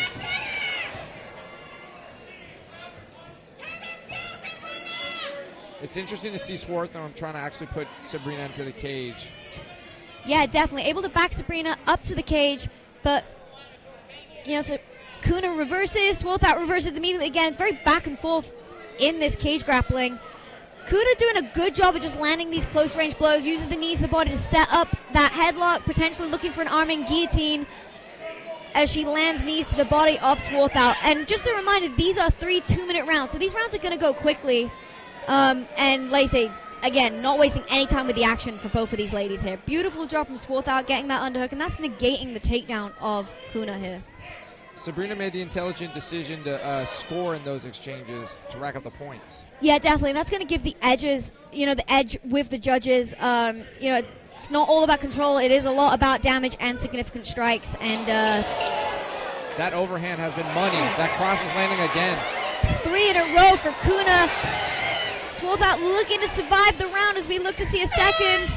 Beautiful job, and you've got to think that those 3 heavy blows that bloodied up the nose of Sworthout perhaps edged the round for Kuna.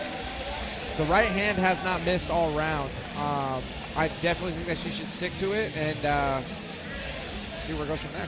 Kuna looking locked in as she stares down her opponent across the cage.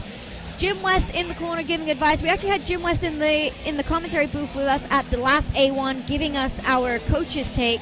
So I'll be interested to see what he's saying to Kuna in the corner there. Very analytical in his approach. And you got to think that Sworthout, you know, she's got to have confidence building after she was able to mitigate the wrestling offense of the NCAA champion in Kuna. I'd like to see her maybe get that hand up, start looking to land some strikes of her own, and be mindful of that overhand that's landing, because she did definitely look a little stunned in the end of that first round. Right now the differential is in the damage, and Sabrina has landed more damage. So Swarthart should be moving her head a little bit more. Yeah, definitely needing a little bit more footwork and head movement from the Sworthout side. But like mentioned, she had her shining moments also. Both of these girls are hot prospects on the scene in the women's division. Yeah, Swarthart looks ready to go.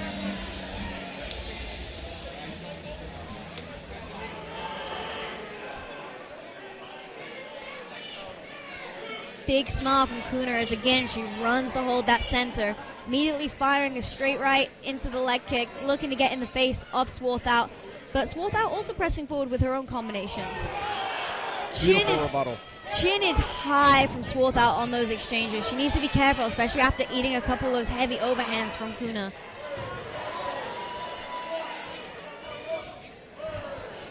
Again, Sabrina has not missed on that right hand. Yeah, definitely seeing that aggressive pressure from Kuna that she spoke about in the pre-fight interviews. Sworthout able to reverse the position again of Kuna, but Kuna using that underhook and head position to get back to her control. Kuna looks a lot more prepared. Instead of just getting matadored into the cage, she was able to reverse it. Yeah, definitely. Both of these girls having success in this grappling exchange. She's got to be careful hanging out on that whizzer. Kuna looking to set up that single leg. I like the fact that Kuna's using those reaps to kind of get that leg off of the cage to set up the single leg, but Sworthout able to get her underhook and reverse position. Yeah, Sabrina losing the underhook battle right now. Beautiful break off the cage. Great job from Kuna for following that momentum as they exit off the cage and able to land blows on the break.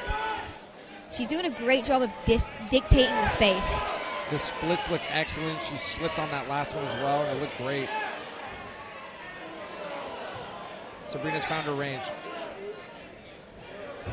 Yeah, definitely. Sworthout has to be careful. She's eating some heavy blows here. I'd perhaps like to maybe see her try again for some takedowns of her own. We saw her able to control Kuna against the cage. But right now she's having a hard time landing combinations of her own and just eating damage. Beautiful level change by Kuna. Yep, Kuna in on that single leg, gets the finish in the last 10 seconds of round 2, and you got to think that wins the round for her, Hector. I tend to agree.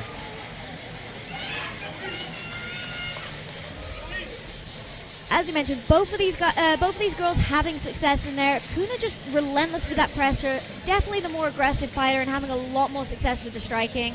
Tough night for Sworthout. I think the only way we see her, coming out is getting that finish in the third round, coming out on top, and I think in order to do that, she's going to have to make significant changes to her game. She's eating some heavy blows as she's trying to land strikes of her own because her chin is sky high.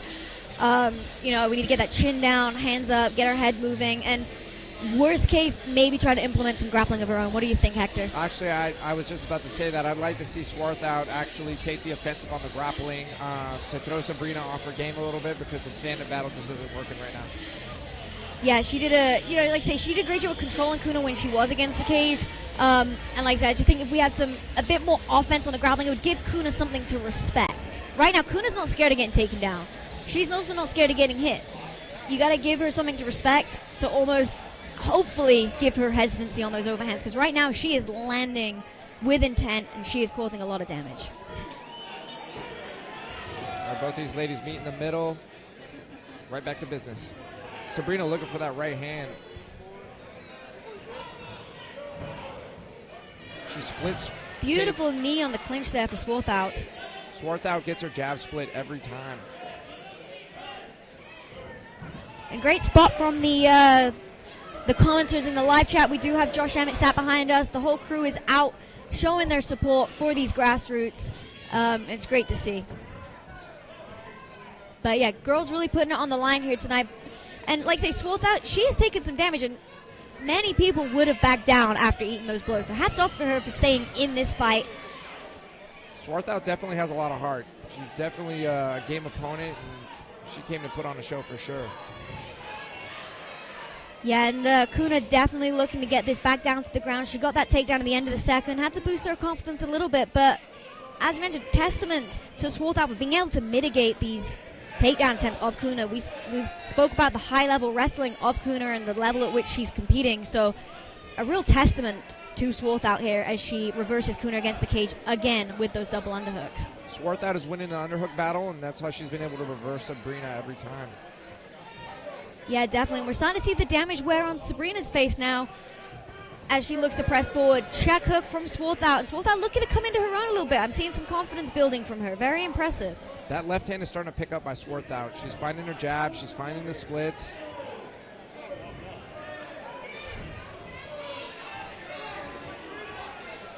Sworthout definitely coming into her own in this third round. I'd like to see a little bit more urgency as Sabrina looks to shoot that single leg for what's probably the third time. Very impressed. But just heard the clack at last 10 seconds. Looks like we're going to see the judges' scorecards, but what a performance from both of these girls here tonight, Hector. Yeah, this is definitely a great fight for both ladies. Again, this being our only women's fight, and they definitely delivered. They put a very exciting fight. Yeah, and you've got to think that, Sabrina Kuna, in my opinion, clearly edged the judges' scorecards. But, yes, Sworthout came in here against a NCAA wrestling champion, someone who's competing at the highest level in grappling. She's 2-1 in MMA. She's at MMA Gold with the likes of Jim West, Aspen Ladd, Max Griffin, Fluffy Hernandez. So she's training and fighting at the highest level. And Sworthout came out here and she challenged her. Sabrina Kuna wasn't able to finish those takedowns.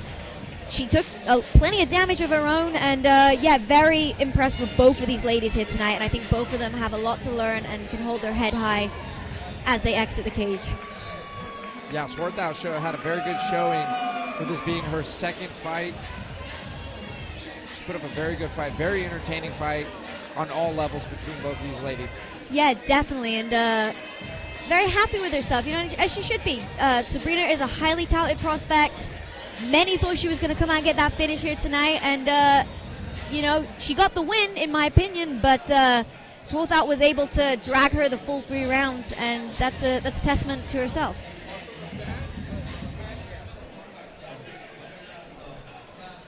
We're just waiting for Garrett Furtek as he makes the rounds to get the judges' scorecards. He's coming back in the cage here now, and we're going to look to take it to him to get our official judges' decision.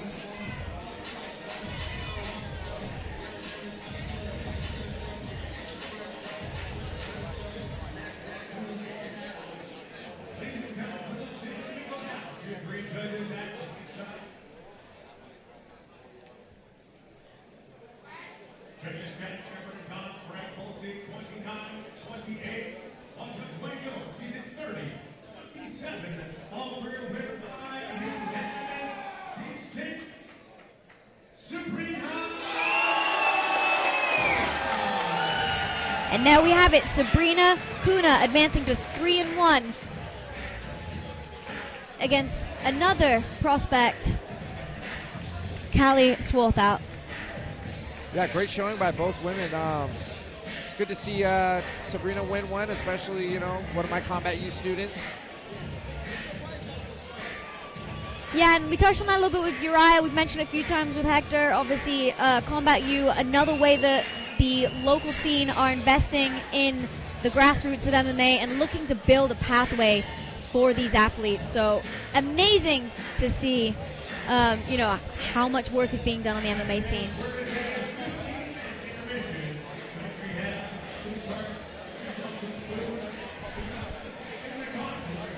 Okay, and if you didn't hear that, Garrett's announcing we're having a 15-minute intermission. We've had plenty of finishes for you tonight, and we're only halfway through the card. It's only getting better from here. So stick around, or go take a snack break. But we'll be back in 15 minutes with another 5 fights for your entertainment. See you guys soon.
Okay, now making his way to the cage is Jose Martinez, fighting out of Bruno Lima BJJ, and stepping in tonight with a 2-1 amateur record. Martinez is returning to action following a hard-fought unanimous decision loss back in September of 2024. But he told us there haven't been any major changes to his game since then. When asked about his style, he simply said, better. A grappler at heart, but tonight Martinez is predicting a second-round knockout. As for his opponents, he says he hasn't watched tape, and he doesn't care to.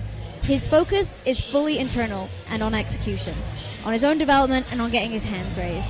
Martinez draws his strength from his deep roots, crediting his tribe, his ancestors, and his lineage as the fuel behind his fighting spirit.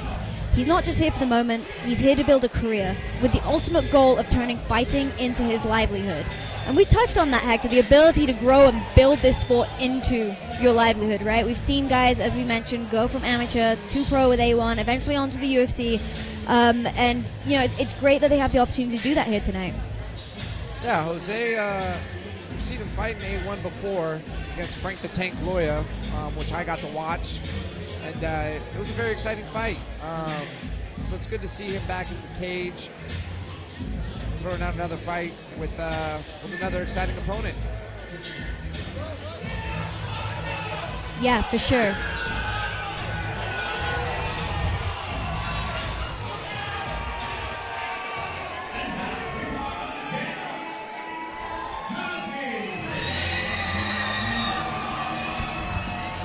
Okay, now making his way to the blue corner is a young man that is just proud to be here and proud to be on this path. Danny Gazi is entering tonight with a 1-0 record after a successful amateur debut at Combat U's Battle of the Hive this past March. So a quick turnaround for Gazi. And for Gazi, he states that getting started was his biggest milestone. He's spoken openly about how much it meant to earn that first win, and tonight he's back looking to build on it with another strong performance. His approach is simple. Stand and bang, have fun, and outstrike the striker. With plans of forward pressure and confidence in his hands, he believes his opponent leaves himself open after throwing, and Gazi sees that as the moment to land, to capitalize, and to finish, predicting a first-round TKO. He's fighting out Team Alpha Male under head coach Josiah McHale, and Gazi is known for his relentless work ethic. He's told us that he never stops grinding and that he truly believes he has the advantage everywhere this fight can go. He states that he's motivated by his family, his future, and the chance to be an example, not just for himself, but for everyone watching. And he told us that I'm not just fighting for my dreams, but yours as well. His biggest adversity, choosing a different path from his family. But that path has led him here tonight, and we are fortunate as we get to watch him carve the next steps on this journey. Yeah, Danny Gazi fought on Battle of the Hive, and he put on a great, well-rounded performance on there for his debut.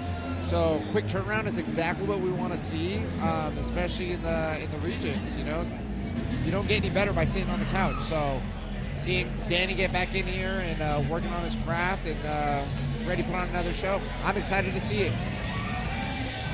Yeah, definitely. And we're back for bout number 7 as we get Danny Gazi ready to step on into this cage. And as we mentioned, you know, we've only had 2 decisions here tonight, so 5 high-paced finishes, and both of these guys anticipating to continue that trend. Yeah, Danny definitely wants to build off that momentum for sure.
Fast start for Danny Gazi.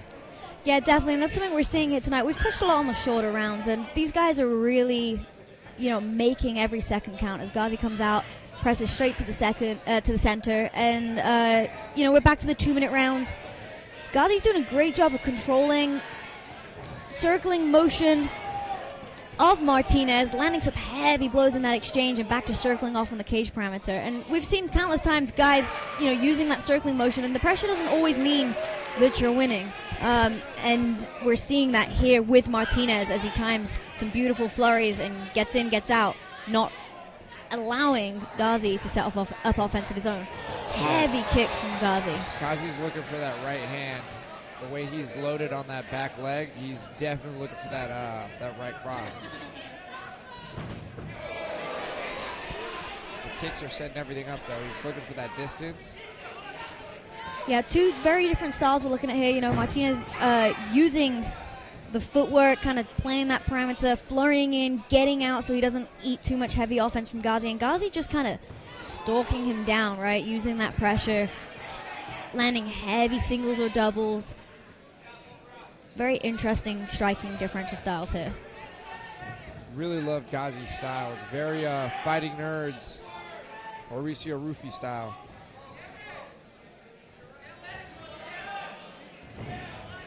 I like to see the Martinez is starting to use those fakes and feints a little bit, draw out the offense of Gazi.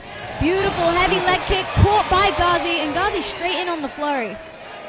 Allowing Martinez back up to his feet. Clearly no intent to grapple here tonight. He did tell me he wants to stand and bang and he wants to have fun in there. So getting what he asked for here from Martinez as he eats a heavy blow. Great round by Danny Gazi on that one. I think he slightly edged it. Looking quite relaxed. Yeah, definitely. Beautiful cage control from Gazi.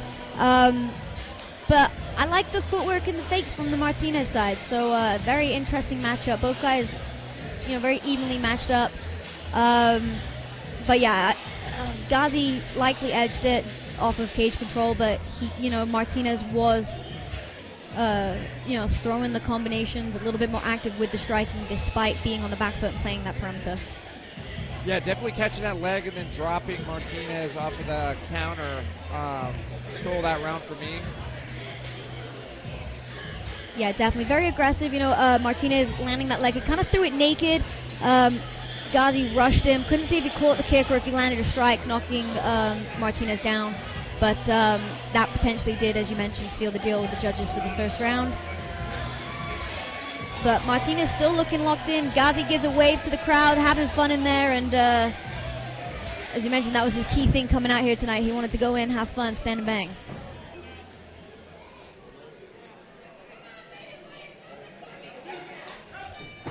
Right to the center again. Yeah, he's doing a great job of kind of asserting his dominance, right? He's running out there, he's controlling the center, and he's not giving Martinez really any opportunity to press forward. And that makes that range hard for Martinez to judge. So he's doing a great job on his footwork, which does negate a little bit of Gazi's offense, but it's also forcing him to have to, work extra hard to find his own range. Yeah, Martinez has issues finding that range off his back foot. Oh, nice on the hand with that check hook. The kick is the only thing he's ever had any success with so far in this fight.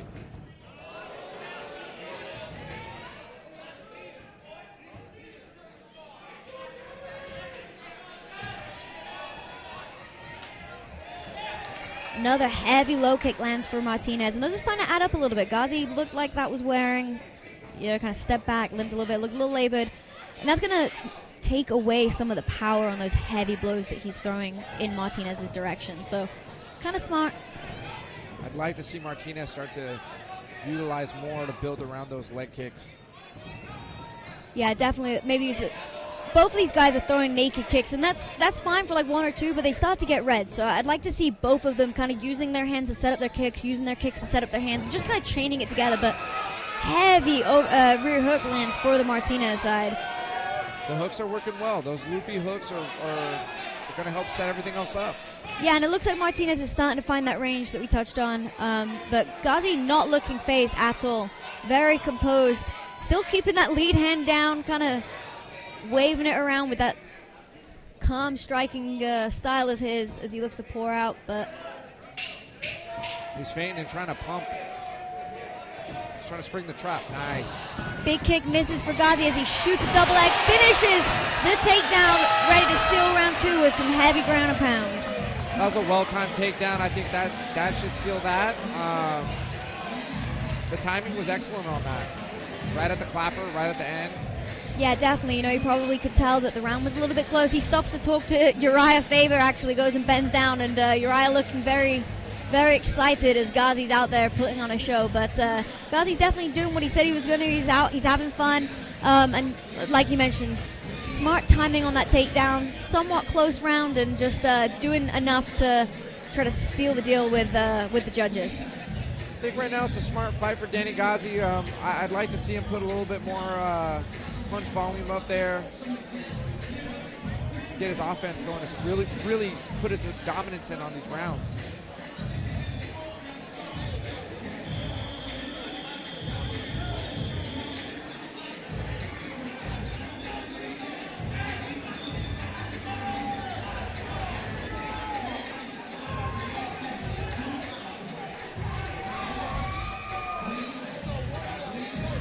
Okay, so you got to think that Martinez is potentially down 2 rounds, Hector. If you were in his corner, what changes are you making? Oh! There's your answer right there. I was going to say, don't throw that naked kick. Beautiful timing from Gazi. Very unfortunate for Martinez, who was having a lot of success. And that was a devastating overhand, and you heard that throughout the room. That echoed, and wow. Excellent timing. We're talking about the judges' scorecards, but we do not need to see them here tonight. Gazi, likely up 2 rounds, decides he doesn't want to take it that far, and he just pumps the brakes right there. He says, good night. That low kick just became entirely predictable, and yeah, Martinez was effective and successful in the rounds, but it's exactly how it just started. Oh, very nice. Martinez up on his stool, doctor checking him out. Fortunately, looks to have come to his senses, and an unfortunate way to end the night. Like I say, having a lot of success on his own. Got to be aware of that naked kick. Got to think that he's learned his lesson and will not be doing that in his next fight. But very, very impressive from both guys. A lot to take away, and it's a hard experience to have as an amateur, but it's only going to make him better once he hits that pro ranks. Yeah, this was an exciting first 2 rounds, and the conclusion was crazy. It ended in the first second of the 3rd round. Yeah, exactly. Gazi said he wanted to come out, stand and bang, and have fun, and it looks like he loved every minute of that. I'd say, rough one for the Martinez corner. I'm sure he's going to come back stronger and better from that, but congratulations to Gazi being the better man here tonight.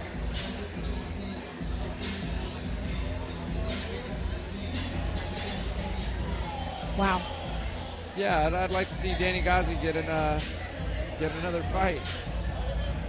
And that's another impressive knockout as we send it to Garrett Furtick for the official decision.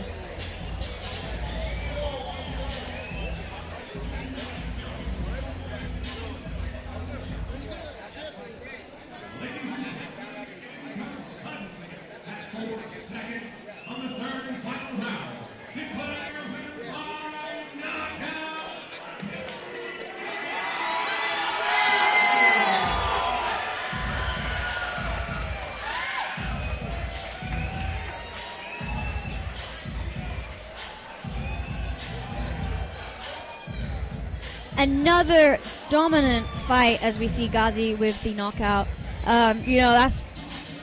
We had a 10-second or less knockout from Hisaki Kotoju earlier. We just saw a brutal knockout from Danny Gazi, and the Pro League's gonna have to be on watch because these guys are coming up soon, and they're a force to be reckoned with. And mind you, these matchups were very evenly matched on paper.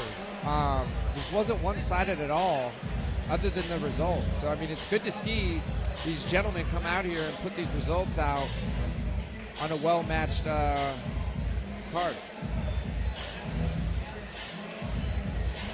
Yeah, definitely. And that was our 7th fight of the night. We still have 4 fights left for you guys. And as we mentioned, they're only getting better. So stick around. We're waiting for the doctor to be done with our fighters, get back to cage side, and we'll be ready to move on to our next fight of the night.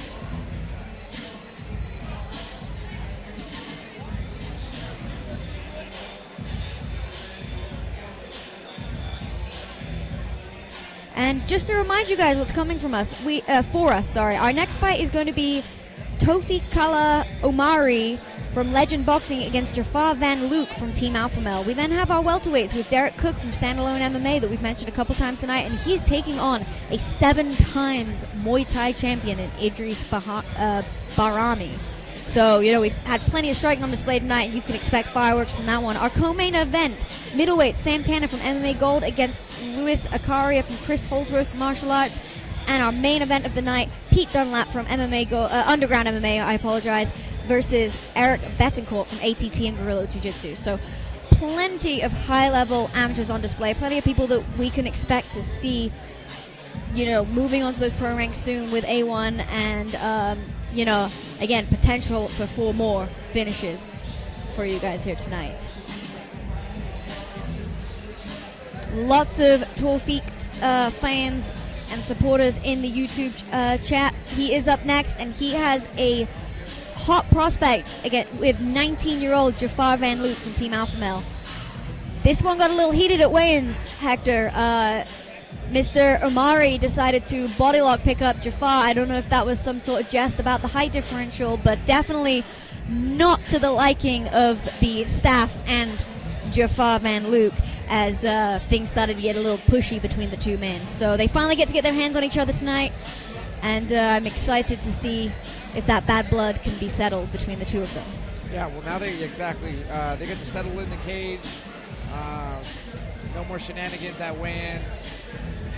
This was a short notice fight, so I think it was less than 2 weeks notice for both these gentlemen. Yeah, and here we see Uriah Faber out mingling with the crowd, so if you guys ever want to come meet Uriah, make sure you get your tickets to A1 or the Prospect Show. Garrett Furtek is entering the cage, ready to bring out bout number 8.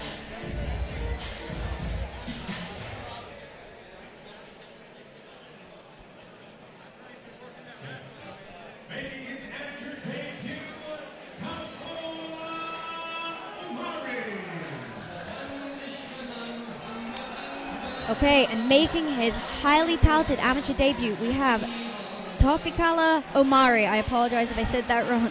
He steps into the cage for the very first time tonight, and he's bringing with him a very competitive mindset, a strong wrestling base, and a clear goal: to control the fight and get his hands raised.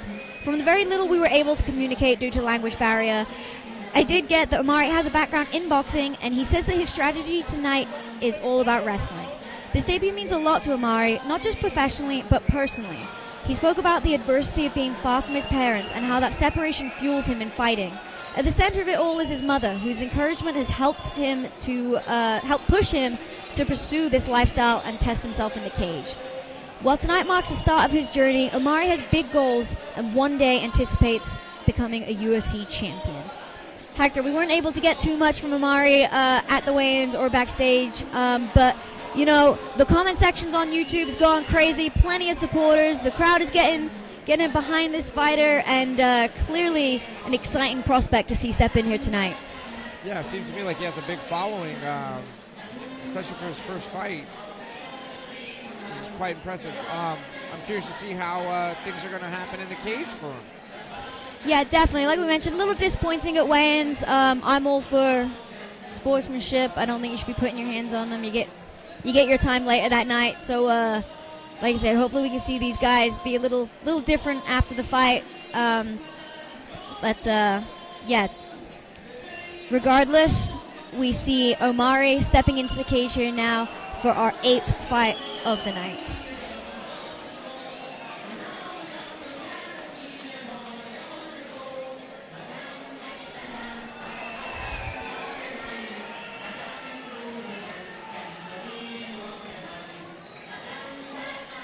Taking his time is Tofikala Omari as he gets ready to make his highly awaited amateur debut.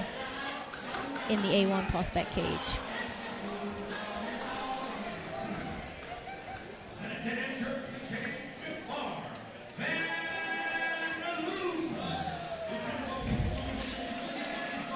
Okay, now entering the cage in our red corner is one of the brightest young prospects coming out of Team Alpha Male. Jafar Vanluke, making his counter-sanctioned debut tonight, has an unblemished 3-0 record outside of the States. At just 19 years old, he's originally from Belgium and has made the move over here, and he already brings a wealth of competitive experience to the table. On the grappling circuit, he's made a name for himself with what I saw was a staggering 59 submission wins in jiu-jitsu competitions on Smooth Comp. He showcases an elite level of mat skills and has seemingly seamlessly transitioned into the MMA game. He has also very few words, but Vanluke describes his style simply as mixed, and it shows. He's been training, as Aaria mentioned, since he was about, I think he first came out here around 13 years old, so he's been training since he was very, very young, and he's well-rounded, disciplined, and efficient. His calm, composed demeanor was a standout trait for him, and as we mentioned, that was on full display here tonight at weigh-ins as he stayed laser-focused and professional despite the rowdy behavior from his opponent. He fights out the world-renowned team over at Team Alpha Male, and he's under some of the best coaches in the sport. Vanluke is surrounded by elite talent day in and day out, and it shows in the cage. He's predicting a first-round finish tonight, and given his control, composure, and submission pedigree, it is definitely a prediction that holds weight. But he has a tough challenge ahead of him tonight in Tofikala Omari. Yeah, when I met Jafar, he was his head hit my shoulder, and now he's like well over my head. He's a tall kid. But yeah, he's a gamer. He's been training for so many years, and glad to be able to see him jump into the cage and put it all together. Yeah, certainly. Both our fighters are in the cage, and we send it to Garrett Furtek to start the action.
Southpaw stance of Vanluke versus the orthodox stance of Omari, but Omari wasting no time to shoot in, looking to engage in the grappling against the jiu-jitsu practitioner.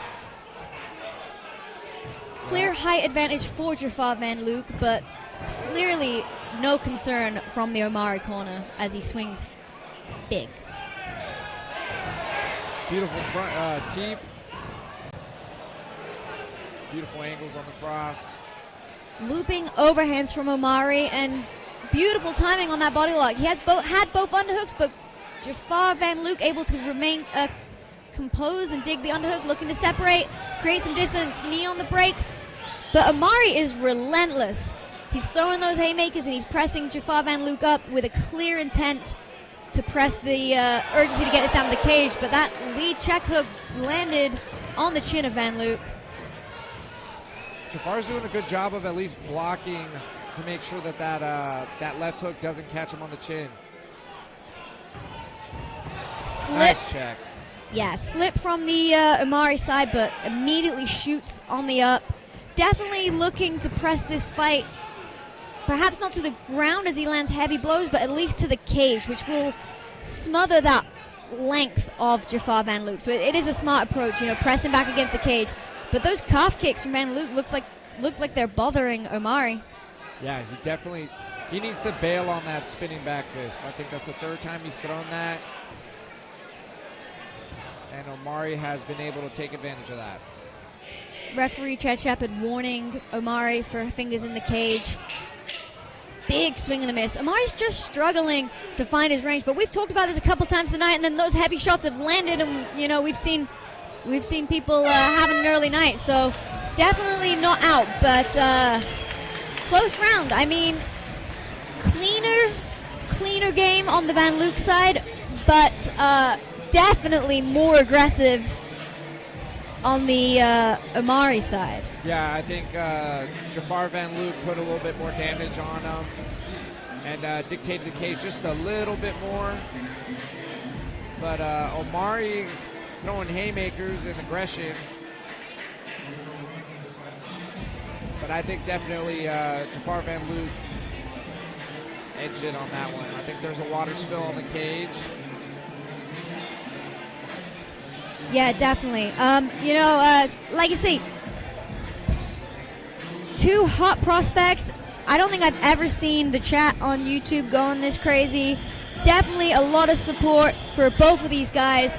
And like you mentioned, Vanluke coming in here. He's making his U.S. debut. We've got Tofikala making his debut also, hence the shin pads. We're looking at 3 2-minute rounds. So by that logic, you'd think they'd be able to push this pace for the whole time, but Omari definitely leaving it all in there tonight. Omari looks a little gassed. Let's see if he can keep up that pace. Beautiful kick setup by Jafar. Vanluke struggling with the pressure and aggression of Omari. Omari is able to run him now. He's got to be careful. He nearly ducked into that knee and one to the head, which would not be on Vanluke, although illegal in amateur MMA. Correct. He's trying to find the body with those knees, which is the right way to go. Yeah, definitely. As you mentioned, just got to be a little careful with the dipping of Vanluke. But those calf kicks are really adding up for him, as we see Omari kind of limping on that lead leg. I would say keep going for it if I'm Vanluke. Yeah, definitely. And that's going to stop the forward pressure of Omari. Look, we see him kind of lose his footing as he tries to run forward. He eats that knee on the entry, able to finish the takedown, but he gets reversed. He's holding onto the cage. Chad Shepard potentially going to split it up here. He's taking a point. Omari loses 1 point for refusing to take his fingers out of the cage. And it still did not help him negate the offense as Jafar Vanluke sinks in a deep triangle, looking to attack the arm. That arm is going the wrong way. That might be it, guys.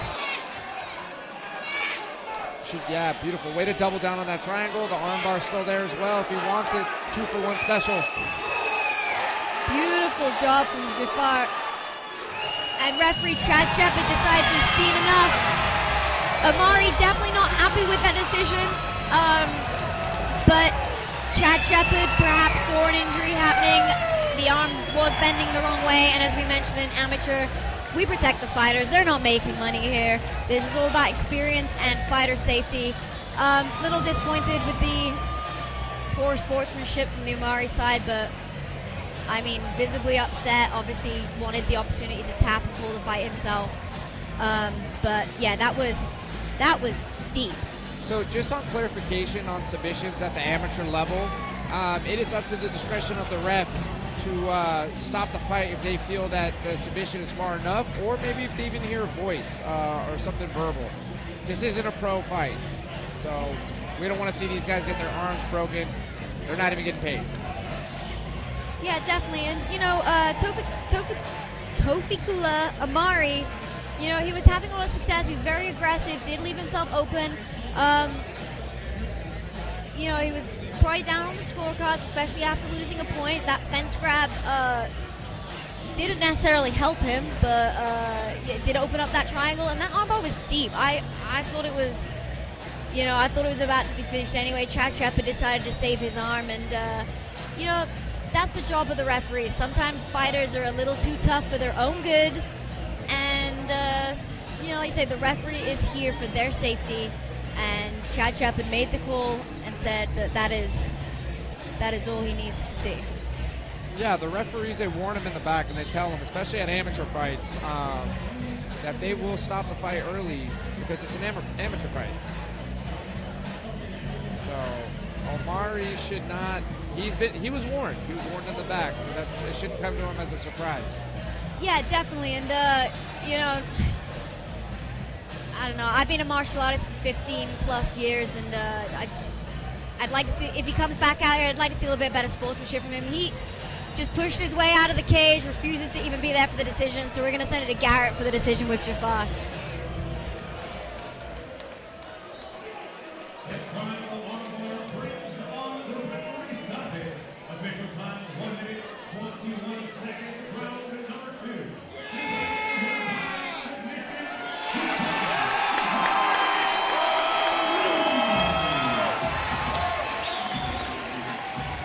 Justified win by Jafar. Good amateur debut. Like I said, he's been training with the team for many, many years. He's literally a 12-year-old kid when I met him. Shout out Anthony Avila. Lots of booing in the crowd here. You know, not too many people were disappointed with the result, but definitely disappointed with the what happened afterwards. So, you know, like I say, amateur is a place for people to learn. Hopefully these guys can come back and, you know, well done to Jafar Vanluke. That submission was locked, and I think should Chad Shepard have decided to leave it, that Omari was going to have a very uncomfortable night tonight with that arm. So, hopefully when he has time to calm down and settle his emotions, he will be able to see that the referee did his job and in fact kept him safe and let him fight another day. Now he can come back sooner rather than later. Yeah, he's something going down in the crowd, I think, perhaps. Really disappointing. He's going to catch a fat suspension for sure for that. Yeah.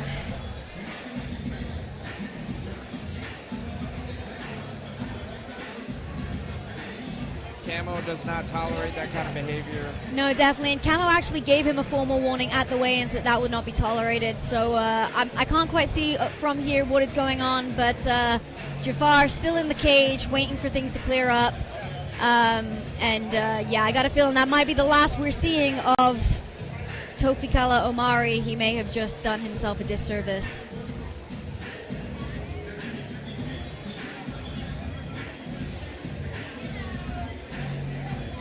Camo is governed by the California State Athletic Commission, so rest assured, if you caught a suspension in Camo, CSAC ain't gonna let that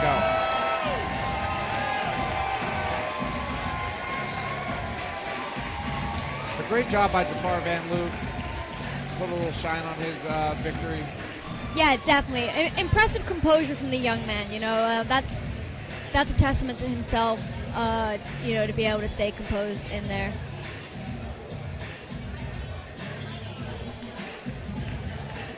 Yeah, for his age, he maintained his professional composure from the weigh-ins all the way through this fight. It's a big testament to his maturity.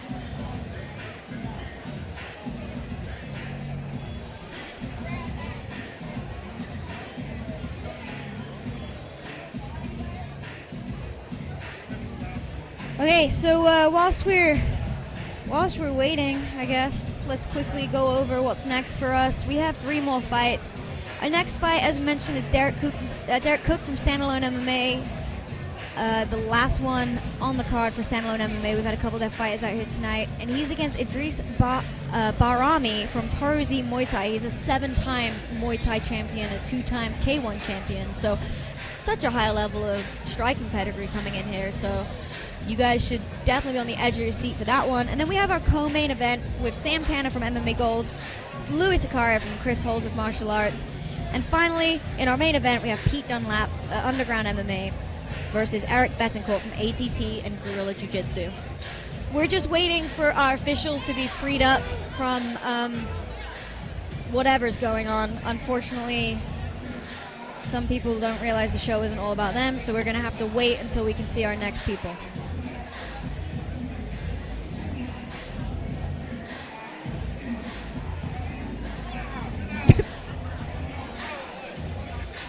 Yeah, I'm definitely excited for the rest of the fights. It's going to be exciting, especially with Idris Barami, Derek Cook. That'll be a banger for sure. Idris making his Emmy debut.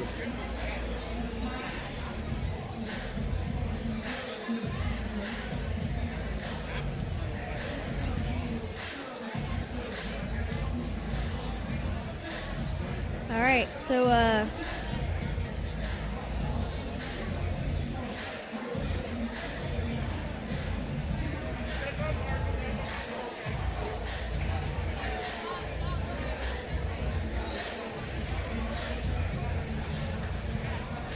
still waiting. You know, doctors got to check over our athletes, make sure that everything's okay before they get back cage side, ready to take care of the next fight. I'm sure there's some pent-up emotions being let out backstage, but we're nearly ready for our co-main event of the evening. And so far, I'd say we've had a great show. Plenty of finishes. Garrett Furtag bringing it in, ready to get Fight 9 underway.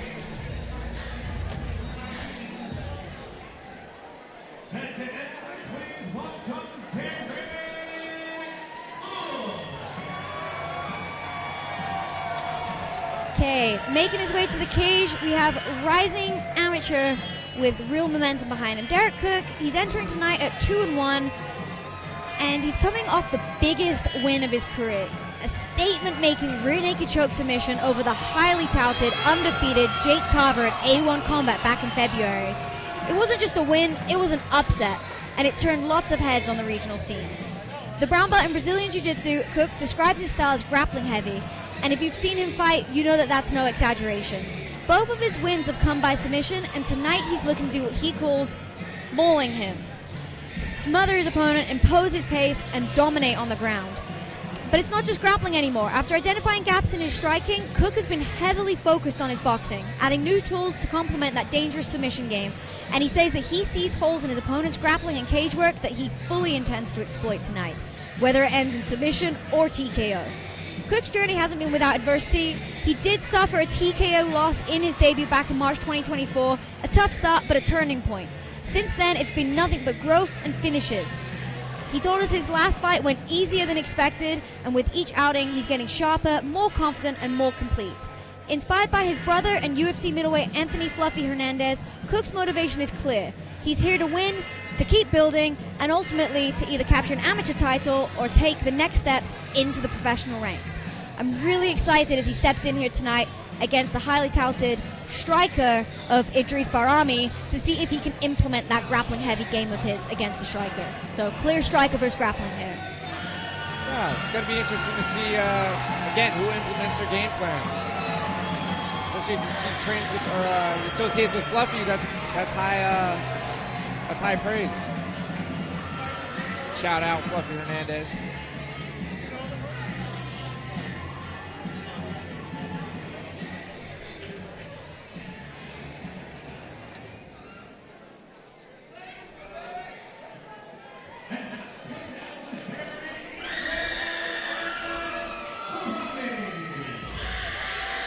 Okay, now stepping into the cage for his MMA debut tonight is a striker with a resume that demands attention, as we mentioned. Idris Barami represents Toro Z Muay Thai and is a 7 times Muay Thai champion, a 2-time WAKO K1 champion. Barami brings world-class striking credentials into the amateur MMA scene. This is a fighter who spent years sharpening his weapons in the stand-up world, and now he's ready to test that skill set inside the cage. Training under coaches Ignacio Zambrano and Joshua Rulig, Barami has been preparing for this moment with the same intensity and discipline that carried him through a decorated kickboxing and Muay Thai career. He credits his team for pushing him through the pain, mentally and physically, to get him fight ready. When asked about his approach to this fight, Barami was direct. No elaborate game plan, just fight and win. He's seen a few clips from his opponent, but his focus is on execution with the confidence of a striker who knows exactly what he brings to the table. While elbows may be off the table tonight under amateur rules, Barami joked and said that the only bad thing about this fight is that he can't put an elbow to his face, which tells you everything you need to know about how eager he is to put his tools to work. With UFC ambitions already in his sight, Barami isn't just here for the experience, he's here to make a statement and to start building the resume he'll need to reach the highest level of the sport. And this crowd is loud. I can barely hear myself talking, Hector. Yes, looks like he brought the noise today.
And we have the glove touch to start the fight, a refreshing show of showmanship.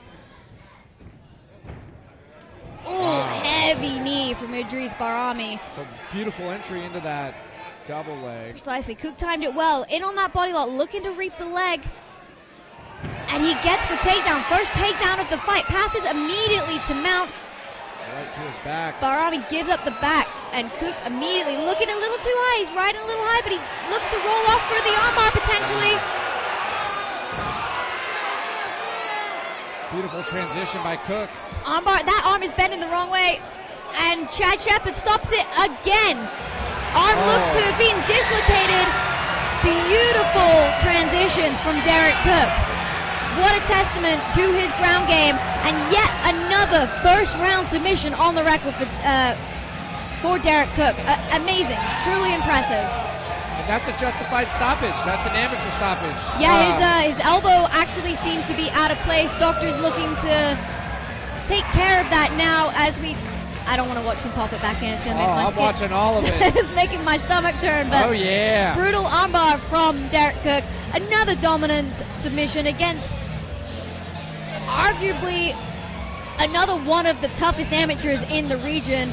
Like we mentioned, such a high resume of striking that was just completely mitigated by that relentless grappling of Derek Cook. And at 3-1, you've got to think that Derek Cook has that whole division on watch. Yeah, especially because the belt currently is vacant at amateur, and there's a little bit of a logjam at 170 if anybody follows the region. But Derek put himself right up there. He almost had kind of like a Americana kind of variation as he rolled off for the armbar. I couldn't tell if the elbow popped on the transition or on the armbar finish, but definitely displaced. You can see the doctor still adjusting it. They twisted so bad they can't even put it back in place. It can't pop in. 15 years of the sport, and it still makes my my stomach turn. That elbow looks gnarly. Yeah, there you go. There's a repeat. I think we're gonna get to see it here, right here. He just spins it. Yeah, we see Cook look at the referee. We see Cook look at the referee as the elbow pops, and unfortunately, this doubles down on why we see the referees step in those compromised positions, because unfortunately Barami looks like he's going to be out for a little while. Hopefully they can pop that back in. There's not too much significant soft tissue damage, but those joint injuries can be devastating, and for him to experience that in his amateur debut, I am very sorry, and I'm wishing him a speedy recovery. But that is gnarly to say the least. And Barami wasn't gonna tap. He wasn't gonna verbally say anything. So that's why the ref had to step in. because he was just going to keep going, and he didn't even know what was going on. Yeah, lots of just debating in the YouTube stream. I know there's some complications a little bit with the video, but I promise you, I can see it from across the cage. He sat in that stool. That elbow is still out of place. His elbow is like around the front of his arm. It's pretty gross. His right arm currently is a Twizzler. It's not good. They're going to switch sides so that referee Chachepa does not have to hold the arm. And we send it to Garrett with the decision.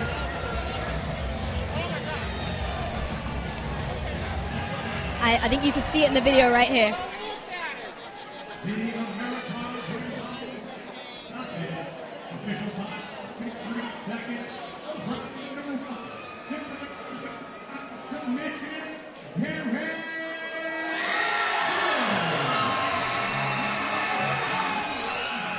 Congratulations again to Derek Cook from Standalone MMA. I am sure that Idris Barami is going to be on that first ambulance out of here to go get that elbow taken care of. We know the A1 team is going to be taking good care of him. Sorry, as someone that's dislocated my elbow multiple times, I don't like seeing that. You can't even yank it back into place. Yeah, he's going to be out for a little while. Wishing him a speedy recovery. Very unfortunate. I think that happened in one of the transitions, so perhaps didn't have time to tap. Yeah, very unfortunate. He had absolutely no intention of tapping. Definitely did not. A big heart on his part. Yeah, really unfortunate way to end. I mean, congratulations, Derek Cook. That was beautifully executed. His grappling was composed, and he did a great job of controlling those positions, staying ahead of it. I thought he was going to lose that back, and he used it to set up that arm lock and transitioned it into the arm bar. But yeah, the rough night for the Idris Barami. Not able to implement his striking tonight as he planned, and yeah, rough. So, on to our co-main event after the doctors have finished seeing to their current challenge. We've mentioned a couple times we have Sam Tanna for MMA Gold. It's his first time back in, I believe, 6 years. Just revisiting my notes really quick. And he's going up against a high-level grappler in the black belt of Louis Aaria, who trains under Chris Holdsworth and Darren Elkins and, you know, the likes of those fighters, trains with Josh Emmett. He's been in countless fight camps for these UFC athletes. You know, he's done countless Darren Elkins, Josh Emmett camps. So you've got to think that MMA has always been on his mind. I know he's toyed with it a lot. So, yeah, clearly a challenge worthy of the comeback of Sam Tanner, who's looking to show the improvements that he's made over the last 6 years. Yeah, Lewis has decided to take a fight at 185. So he went up a weight class because he had trouble getting a matchup at 170. So I correct you. He went up 2 weight classes. Lewis is looking to go back down to, I believe, 155 is his home weight class that he would like to be at. Yep. But as you mentioned, difficult time matching this guy. A high pedigree black belt, very limited MMA and striking experience, hence wanting to at least, you know, wet his feet in the amateur ranks, understandably so. So decided that the smarter route would be to take an amateur fight, test himself, and in needing to do so, he went up 2+ weight classes up to 185. So he's up 30 pounds. He actually weighed in, I believe, 10 pounds underweight, but his opponent came in a little lighter too. But yeah, Derek Cook making his comeback for this one. 6 years in the making. And yeah, just wanting to go out there and show the evolution that he has made. And what a test he has against him. Yeah, Sam Tanner also, let's also note, he is also a black belt. So it's a black belt battle.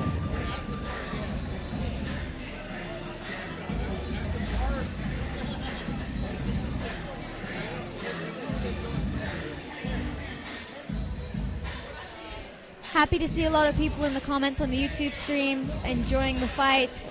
Just to recap what we've had a rear naked choke win. We've had the DQ. We've had TKOs. We've had decisions. We've had yeah, that last one still got me stunned. Sorry, that elbow was back to front. But yeah, we've had everything. Anything you could ask for in a fight night, we've had it. Knockouts, submissions, walk-off knockouts, TKOs. we've had people kicking off in the crowd. We've had the referees having to really step in and do their jobs, and the referees have been on their toes tonight. So shout out to them for being on it, because tonight has definitely presented plenty of challenges. We've also had scraps too. The ladies came in and threw down a war. Yeah, for sure, definitely. We've had, I think we've had the vast majority of the weight classes, females, males. We've seen every finish possible. We've seen everything. So hats off to A1. And as we mentioned, you can go look at any of the records of any of these guys. They're evenly matched. There's no one-sided padding here tonight. I didn't make a call on any of these fights when making my notes, and we've still been able to see dominance. So a true testament to this new wave of MMA that's coming through. And to mention, we've had like 50% of our card are under 21. Yeah. We got a few 19-year-olds. The girls were 20 and 21. Like, this is really like the new wave coming through. And it's so exciting to see, as we've mentioned, that these shows are now pumping into these grassroots and giving them the opportunity to display their skills. And I'm just so excited to see what the future is for these athletes. What have been your key takeaways tonight? Well, yeah, the level on the card has been high. Like you said, everything's been covered. This is how you build the region. This is how you show the region off. You put them on display, and you let people fight and put it all on the line. So I'm excited to see what the other shows are gonna come of this, because these guys are gonna get put on the undercards for a lot of the A1 pro shows. So that's how you build. That's how you build a career. That's how you build experience. And again, like, I'm biased. I just cornered Hisaki. I'm excited to see what he's gonna do next. So it's a very high showing on this event. It's very well matched. Yeah, definitely. So like you say, we're just waiting on our co-main event and our main event. But Doctor's definitely got a challenge with that last fight. So they're out there taking care of him, and they'll be back cage side ready for us to start again. So stay tuned. I think we're coming on up now. And yeah, keep commenting in the... I've got the YouTube stream up, so I'm trying to pay attention to you guys. So keep supporting, keep loving, keep telling us what you're thinking of the fights, and we appreciate it. I'm not related to Aaron Pico either, just so you guys know. That came up on the talks.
Okay, and here we have Garrett Furtag finally ready to get our co-main event of the night underway.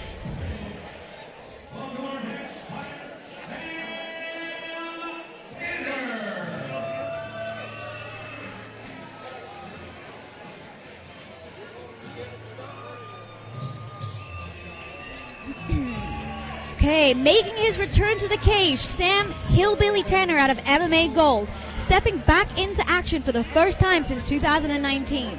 With a 2-2 record and a BJJ black belt to his name, so we've mentioned Louis' black belt, but also a black belt is Tanner, and he's no stranger to the fight game. Tonight he's ready to show just how far he's come, describing his strategy in one word: violence. Tanner brings a raw, forward pressure style that has earned him a reputation as a tough fighter for anyone standing across him. He's been putting in serious work under the respected coaching of Tom Fallon and Jim West, and says that the improvements in his game over the past several years have been night and day. Tanner's last outing ended in a close decision loss, but he told us physically he felt great. And that's something he's carried forward into this camp. And now, after 6 years away from the cage, all eyes are on what kind of evolution we'll see tonight. He's coming in with a clear prediction: TKO. He's confident his opponent won't be able to hang on the feet, citing a grappling exclusive style, and he believes he can shut that down and punish him. Tanner's ultimate goal is to turn pro or earn a belt, and this fight marks the first critical step on that journey. He's gritty, he's experienced, and after a long time away, Sam Hillbilly Tanner is back, and he's coming in with bad intentions.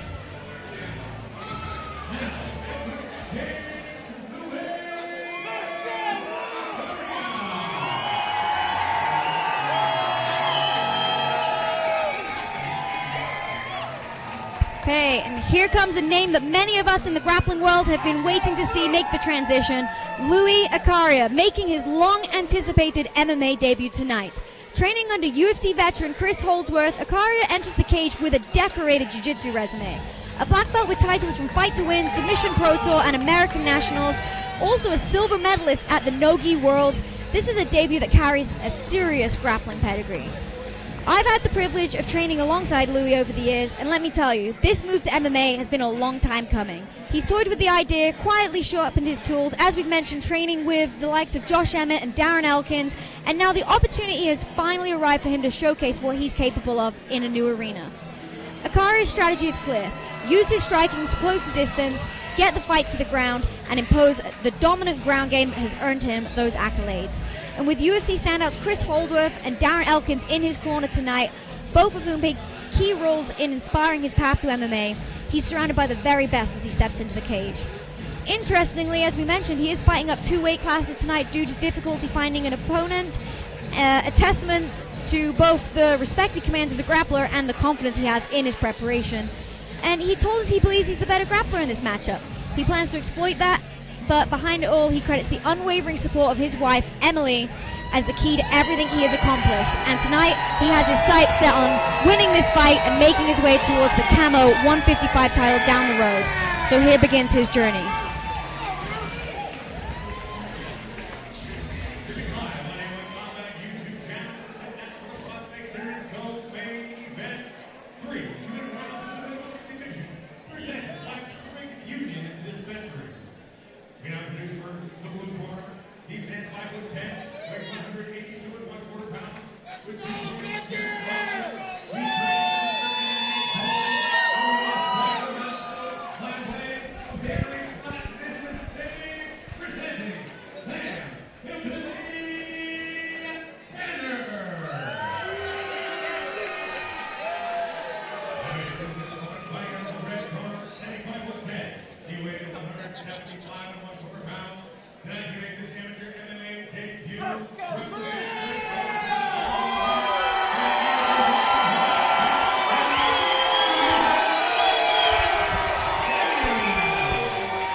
Crowd is going wild in attendance tonight. Plenty of support for Louis Aaria, as we mentioned, a huge local favorite around here in the grappling scene, finally making his transition. But first, he has to get through Sam Tanner. Yeah, I'm excited for this fight. Sam Tanner has 4 times the amount of experience. Ooh, nice shot. Immediately in on that double leg from Louis. And as we said, clear path to victory for him. Tanner, unfortunately, unable to stuff that takedown as he had planned. But a black belt in his own right, so definitely not out of his depth here tonight. Oh, front headlock position is exactly where Lou wants to be.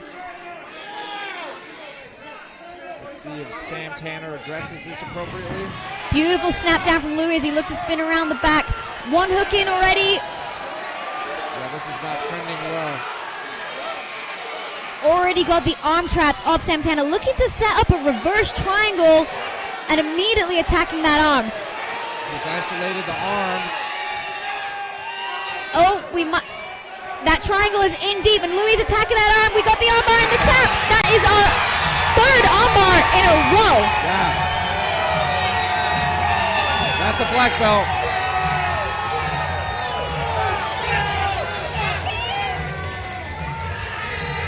And there we have it.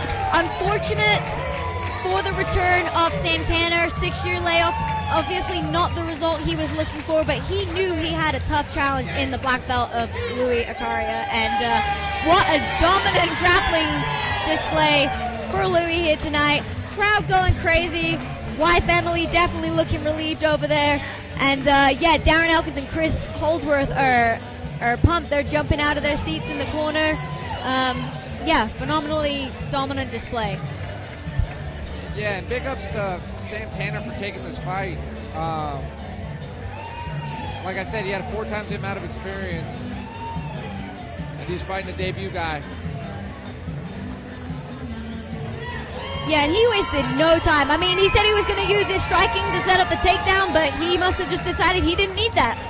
Not one punch was landed, and we finished that. We finished that ASAP. Congratulations to Louis on a successful amateur debut. I'm sure we will see Sam Tanner back in the future. Yeah, definitely a tough opponent to make a comeback with. Yeah, absolutely. But given the fact that that Lou didn't take any damage, I'd like to see him hopefully jump in quicker. Hopefully jump in sooner than later.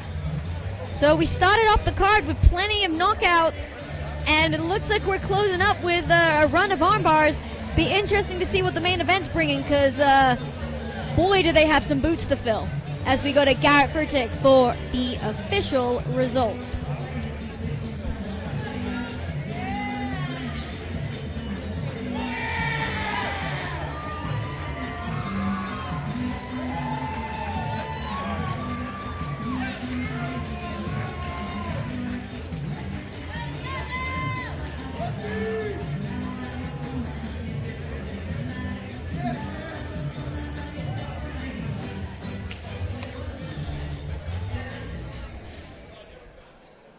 The inverted time official time, 55 seconds of round number 1. Declared winner by submission, Louis.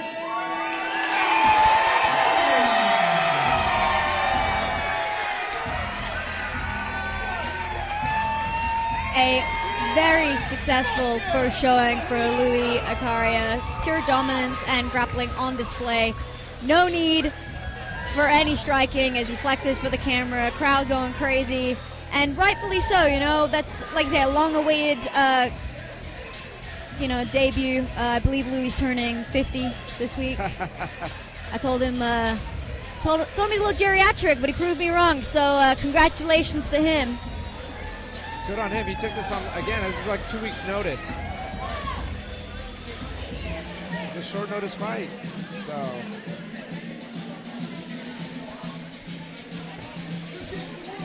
running back in for more photo ops.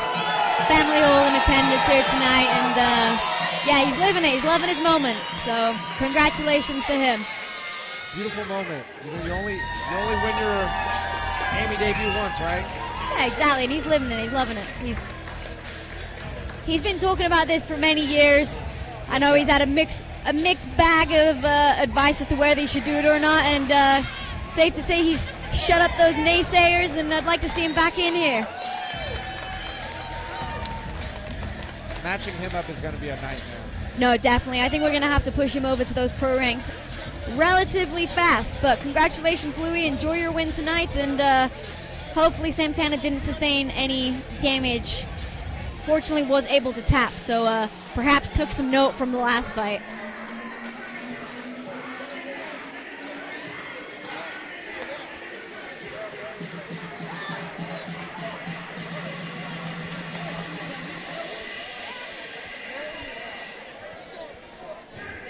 Okay, quick night for you guys. We started at 7:10. We got an intermission, and we're already nearly done at 10 p.m. It's only a few hours, so plenty of finishes.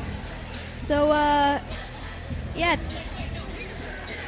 Victoria in the comments saying hi. Hello, Victoria. Thank you for tuning in. But yeah, how impressive! We have our main event coming up. Pete Dunlap from Underground MMA, Eric Bettincourt from A2T Guerrilla Jiu-Jitsu, and boy, do they have some shoes to fill, Hector. Yeah, they sure do. But again, it's bantamweight. I'm excited for this. This is a good matchup coming up, especially for the main event. So, again, I'm biased. I'm a bantamweight. But yeah, shout out Lazy Bed. Thank you for that comment. I read that. I appreciate the love.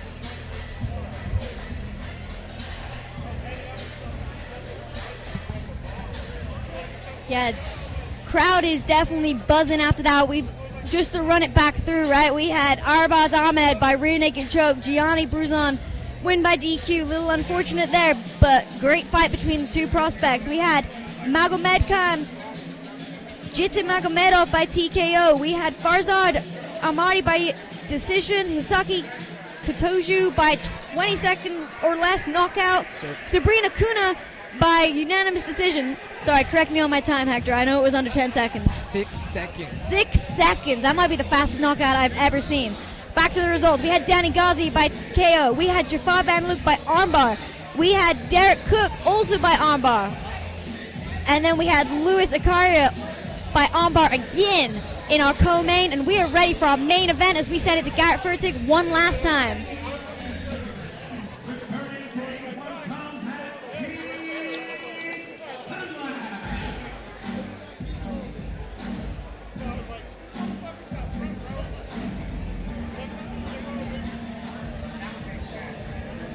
Okay, walking in now, we have,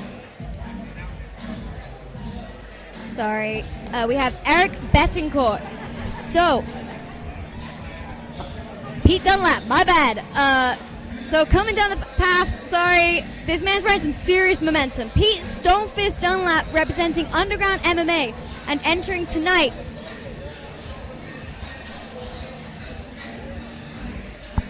Entering tonight with a 3-1 amateur record. Dunlap's coming off a devastating 23-second TKO finish at Sacramento State's Battle of the Hive back in March.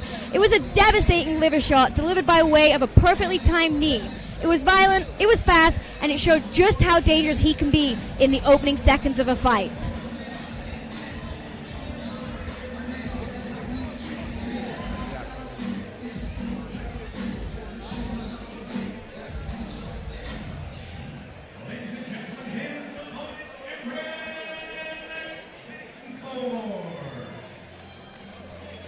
I apologize for my little mishap. I had miscolor-coded my notes. Anyway, making his way to the cage is 5150 bantamweight champion Eric Bettincourt. Representing the respected camps of American Top Team and Guerrilla Jiu-Jitsu, Bettincourt enters tonight's bout with a 4-1 amateur record, including 1 submission and 1 TKO win to his name.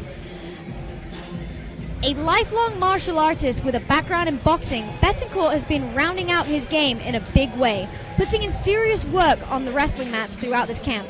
He describes his approach tonight in 2 words: aggressive and relentless. Coming off a tough loss this past February at A1 Combat, Bettincourt has made it clear he was disappointed in that performance, and he's put the hours in since, especially on his grappling. He has learned, evolved, and he's come back sharper. He sees his opponent tonight as dangerous but wild, and he plans to use that unpredictability against him, staying composed and calculated whilst hunting for a finish. With gold already around his waist and championship experience under the amateur lights, Bettincourt has set his sights on something even bigger: pro and then eventually the UFC. And every step from here on out is proving that he belongs at that level. Tonight he looks to bounce back, make a statement, and remind the bantamweight division exactly who he is.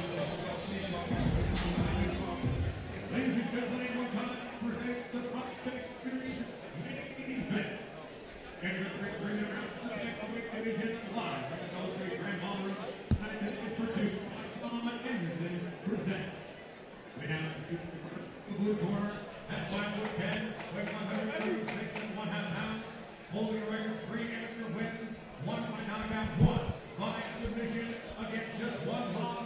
Straight at Underground and MMA from Sutter Creek, California, Pete Stonefist Dunlap.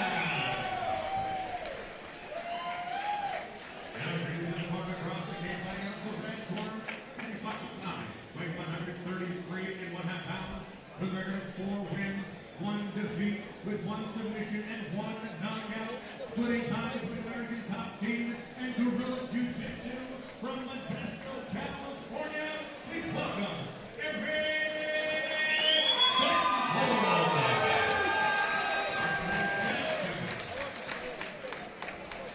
Okay, referee Chad Shepard getting ready to start the action here tonight. A couple things that I didn't get to touch on. A little bit of fumbling over my words, unfortunately, but Dunlap's also, coming off that devastating 23-second TKO, but before that, another first-round finish by submission. So since losing his debut, Dunlap has rattled off 3 straight wins, all finishes, and all underlining the same point. But he doesn't just show up, he takes over. Yeah, Dunlap is a very dynamic striker. He's got good flow, and he knows how to pull the trigger on those strikes. Yeah, definitely. He claimed that his last fight ended too soon. He wasn't able to show off some of the things he wants, and he's got a tough matchup tonight against Eric Bettincourt. So looks to me like he's going to have the time to do the work he wants to do. Yeah, Bettincourt is grapple heavy. A little bit of talk to the referee, wondering if perhaps one of those knees went a little low, but both guys still engaging in the action. Relentless on that body lock is Bettincourt. Yeah, I'd like to see Bettincourt pull out a reap. Oh. Beautiful break and good job striking on the break for Dunlap. Yeah, Dunlap found his range. Ooh, up kick as Bettincourt rushes in, but able to pass the guard, looking to secure side control. Potential slip. I couldn't tell if he hurt his shin on that kick on the check or if he just slipped on the mat, but great job from Bettincourt to capitalize on that opportunity. Dunlap potentially looking to set up a guillotine. Doesn't quite look to have it deep, but certainly needing to be respected from Bettincourt as he uses it to try to sweep up on top. Has to be careful in this position. Smart to let go of that guillotine, as we know the Vanluke is available when your partner passes to the opposite side of the body.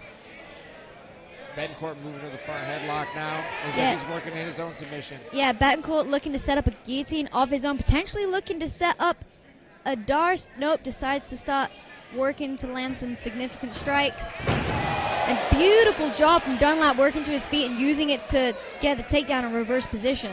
Phenomenal display from both of these guys. Yeah, they're both locked in on their... Pete Dunlap now up to the top. Bettincourt trying to get on that single. Lost it. Amazing defense there from from Dunlap. Heavy blows from the Bettincourt side. Dunlap in on that body lock. Gets the takedown. Almost loses top position. Loses his footing a little bit, but able to use that underhook to get back on top. Great scramble from both of these guys. Don't love that he seems to have kind of accepted bottom position there, hanging on the head for the guillotine. Very guillotine happy, but he's not locking up the legs yet.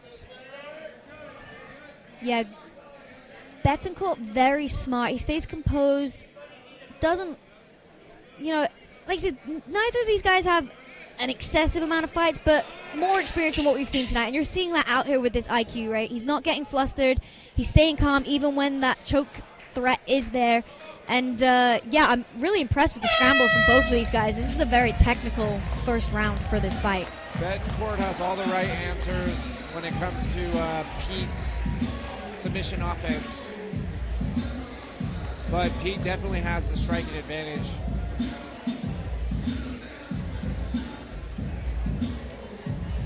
So this is our second and only 3-minute round fight, because both of these guys have more than 3 fights each. So we're looking at 3-minute rounds. We get a little bit more time for these guys to work here in our main event. A very tough round for the judges to score. Submission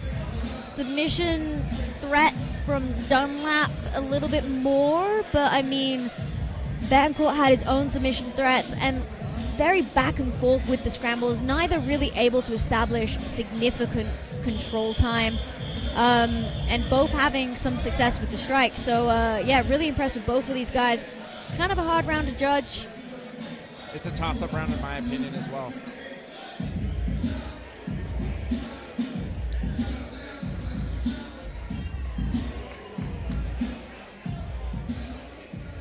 One thing I do like, obviously we touched on Dunlap kind of conceding the bottom position a little bit by jumping those guillotines. He did do a beautiful job of using that to try to set up some sweeps. He slipped. Yeah, another slip. But beautiful opportunity for Bettincourt to take us back. Yeah, and Bettincourt does a great job of capitalizing on it. Obviously, unfortunate for Dunlap. Could happen to anybody. But both of these guys do a great job of staying composed and really capitalizing on the opportunities that presented to them. Yeah, this is exactly where Bettincourt wants to be. He can milk him for this whole round if he wanted to. Beautiful hand fight position. Nice. Looking to set up the body triangle is Bettincourt. He's in. Nope. Oh, beautiful by hand Dunlap. fighting from Dunlap.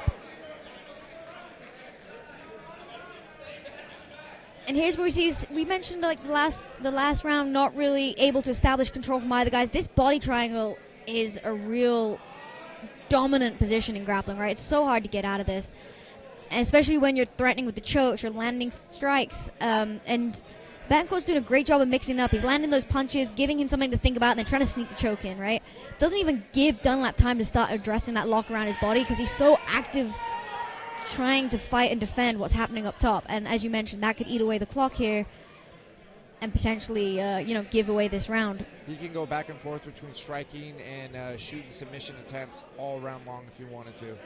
He's doing a good job making those decisions. Oh, he's trying to transition him out. He gave up that body lock. Yeah, great job from Dunlap staying composed. Oh, potential for another armbar. Just misses it. Great job from Dunlap on clearing that arm. Does see himself put into a triangle here. Able to clear his head. He needs to be careful striking from this position. He's leaving his head in that triangle position where we've seen multiple armbars tonight from this position. He needs to address that arm immediately. Yeah, certainly. Little bit too much eagerness to land strikes, but leaving himself in the submission. Fortunate enough to clear his head yet again. Would love to see him not put himself back in there, which he didn't. He chose to stand. Great composure from both of these guys, despite only being at the amateur level. Excellent back take by Bettincourt. He's trying to point to the glove. Yeah, Dunlap pointing, saying something to the referee, perhaps a glove grab complaint, but Bettincourt able to go from the back to top full guard position. Yeah, this position in amateurs is not good. If you're on the bottom. There goes the 10-second clacker for the second round. Looks like we're going to be seeing the third and final round. Beautiful scrambles on display from both these guys, and they're kind of negating each other's game because both of them have such a high level of grappling here, right? We're seeing that. We're seeing both of them have control time. It's very back and forth. There's submission threats on either side. Dunlap fortunate with that triangle and the armbar attack, kind of struck his way out, which isn't always advised, but able to stay safe. And another back and forth round. You have to think that Bettincourt edged it purely on control, landing some strikes on the back, threatening the submission. So you have to think he won that round. First round being a toss-up. I dare say that the corner team have got to press urgency to either win this third round decisively or get the finish. Yeah, I agree. First round was a toss-up. I thought Bettincourt definitely took that second round, especially with that second back take after he got out of the after Pete got out of the body triangle.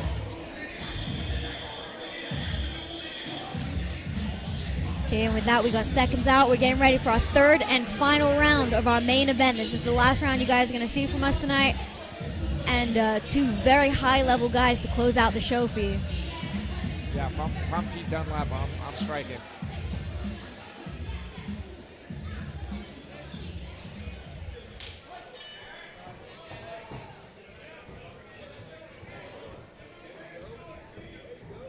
Bettincourt immediately coming out, controlling the center, looking very determined.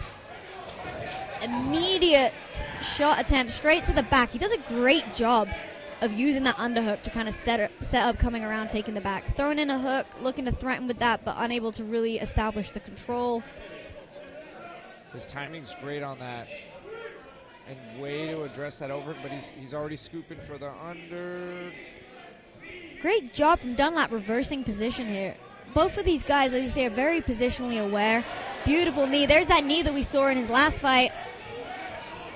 Didn't quite land in that liver position, but definitely looks to have hurt Bettincourt a little bit. That one was a close knee. Yeah, and as we mentioned, those knees from Dunlap are brutal, but the relentless grappling of Bettincourt is definitely kind of negating the power of those. He's kind of smothering him. Oh, nice ninja choke attempt. I thought he had that, but I thought he did Bettincourt well. able to break him down on that single leg, but Dunlap able to stay on top, look to spin around to take the back, potentially. Bettincourt made the right move. He needs to fight the hands, get that underhook. Yeah, certainly. Bettincourt able to finish that single leg, looking to establish some semblance of control now as he passes up to side control. There needs to be work done from this top position. Yeah, certainly, but also from the Dunlap side, a little bit more urgency. Lane, anytime you're flat on your back, you're not able to defend, you're not able to threaten, you're just a sitting target. He's doing a good job now, starting to work to his side, potentially looking to threaten with the legs, perhaps throw up a triangle or some sort, just give him something to think about. Dunlap But going to the single. great job getting his underhook and climbing up on the single leg.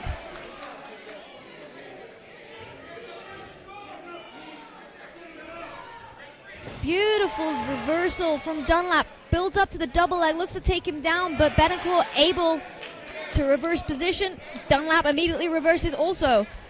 That was nice by Dunlap. These wrestling exchanges from these guys are beautiful. Yeah, Dunlap didn't sit on that sweep, which was good.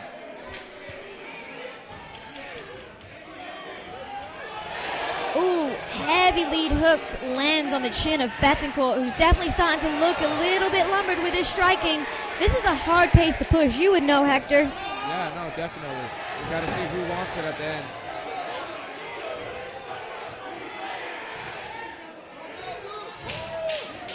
Final 10 of the third round, and you got to think we're looking at judges' scorecards. But what a pace and what a technical clinic here to close out the night, Hector. What are you thinking? No, great main event. It was a very great showing the skill on both guys. I think Bettincourt might have edged that last round, possibly, with that last takedown, possibly. It was tight, though. Yeah, two very tight rounds. Bettincourt winning the second. A little bit better composure at the end. We talk a lot about body language. Dunlap kind of sitting on the floor, staying down, looking at fatigue. Obviously, the judges have already made those decisions, but body language also goes a long way in these rounds that are close. If you look fresh and you've come out, you've had a good round, and you're feeling good, sometimes that does weigh a little bit on the judges in terms of thinking that you've maybe taken less damage. So hands up from the Dunlap corner, though, looking confident, looking excited. A little bit of showmanship over there in the corner. We love to see that. As we've mentioned a few times, we love a bit of showmanship from our fighters. Good sports, being good sportsmen. That was a great main event. Both of these guys definitely put on a show. High-level scrambles. Great pace by both gentlemen.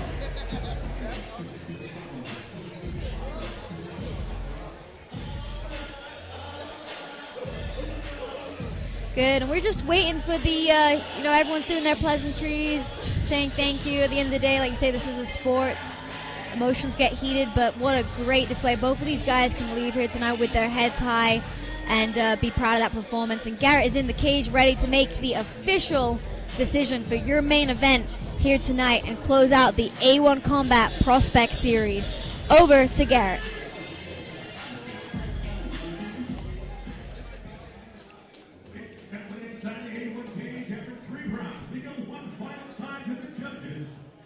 The decision.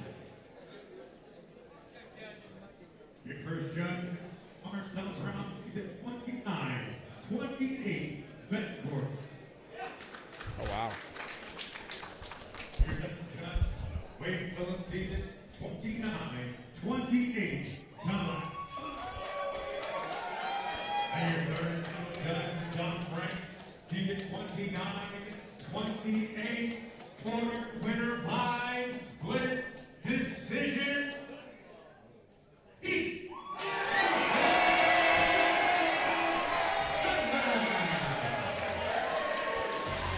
As we mentioned, it came down to that first and third round, super close. Split decision win for Pete Dunlap, but amazing performance from both of these guys. Don't think either can call it a robbery there tonight. We said it's a very close fight, and yeah, very impressive from both of these guys. Just want to take a minute as we start to close out the show to just say thank you guys again for tuning in.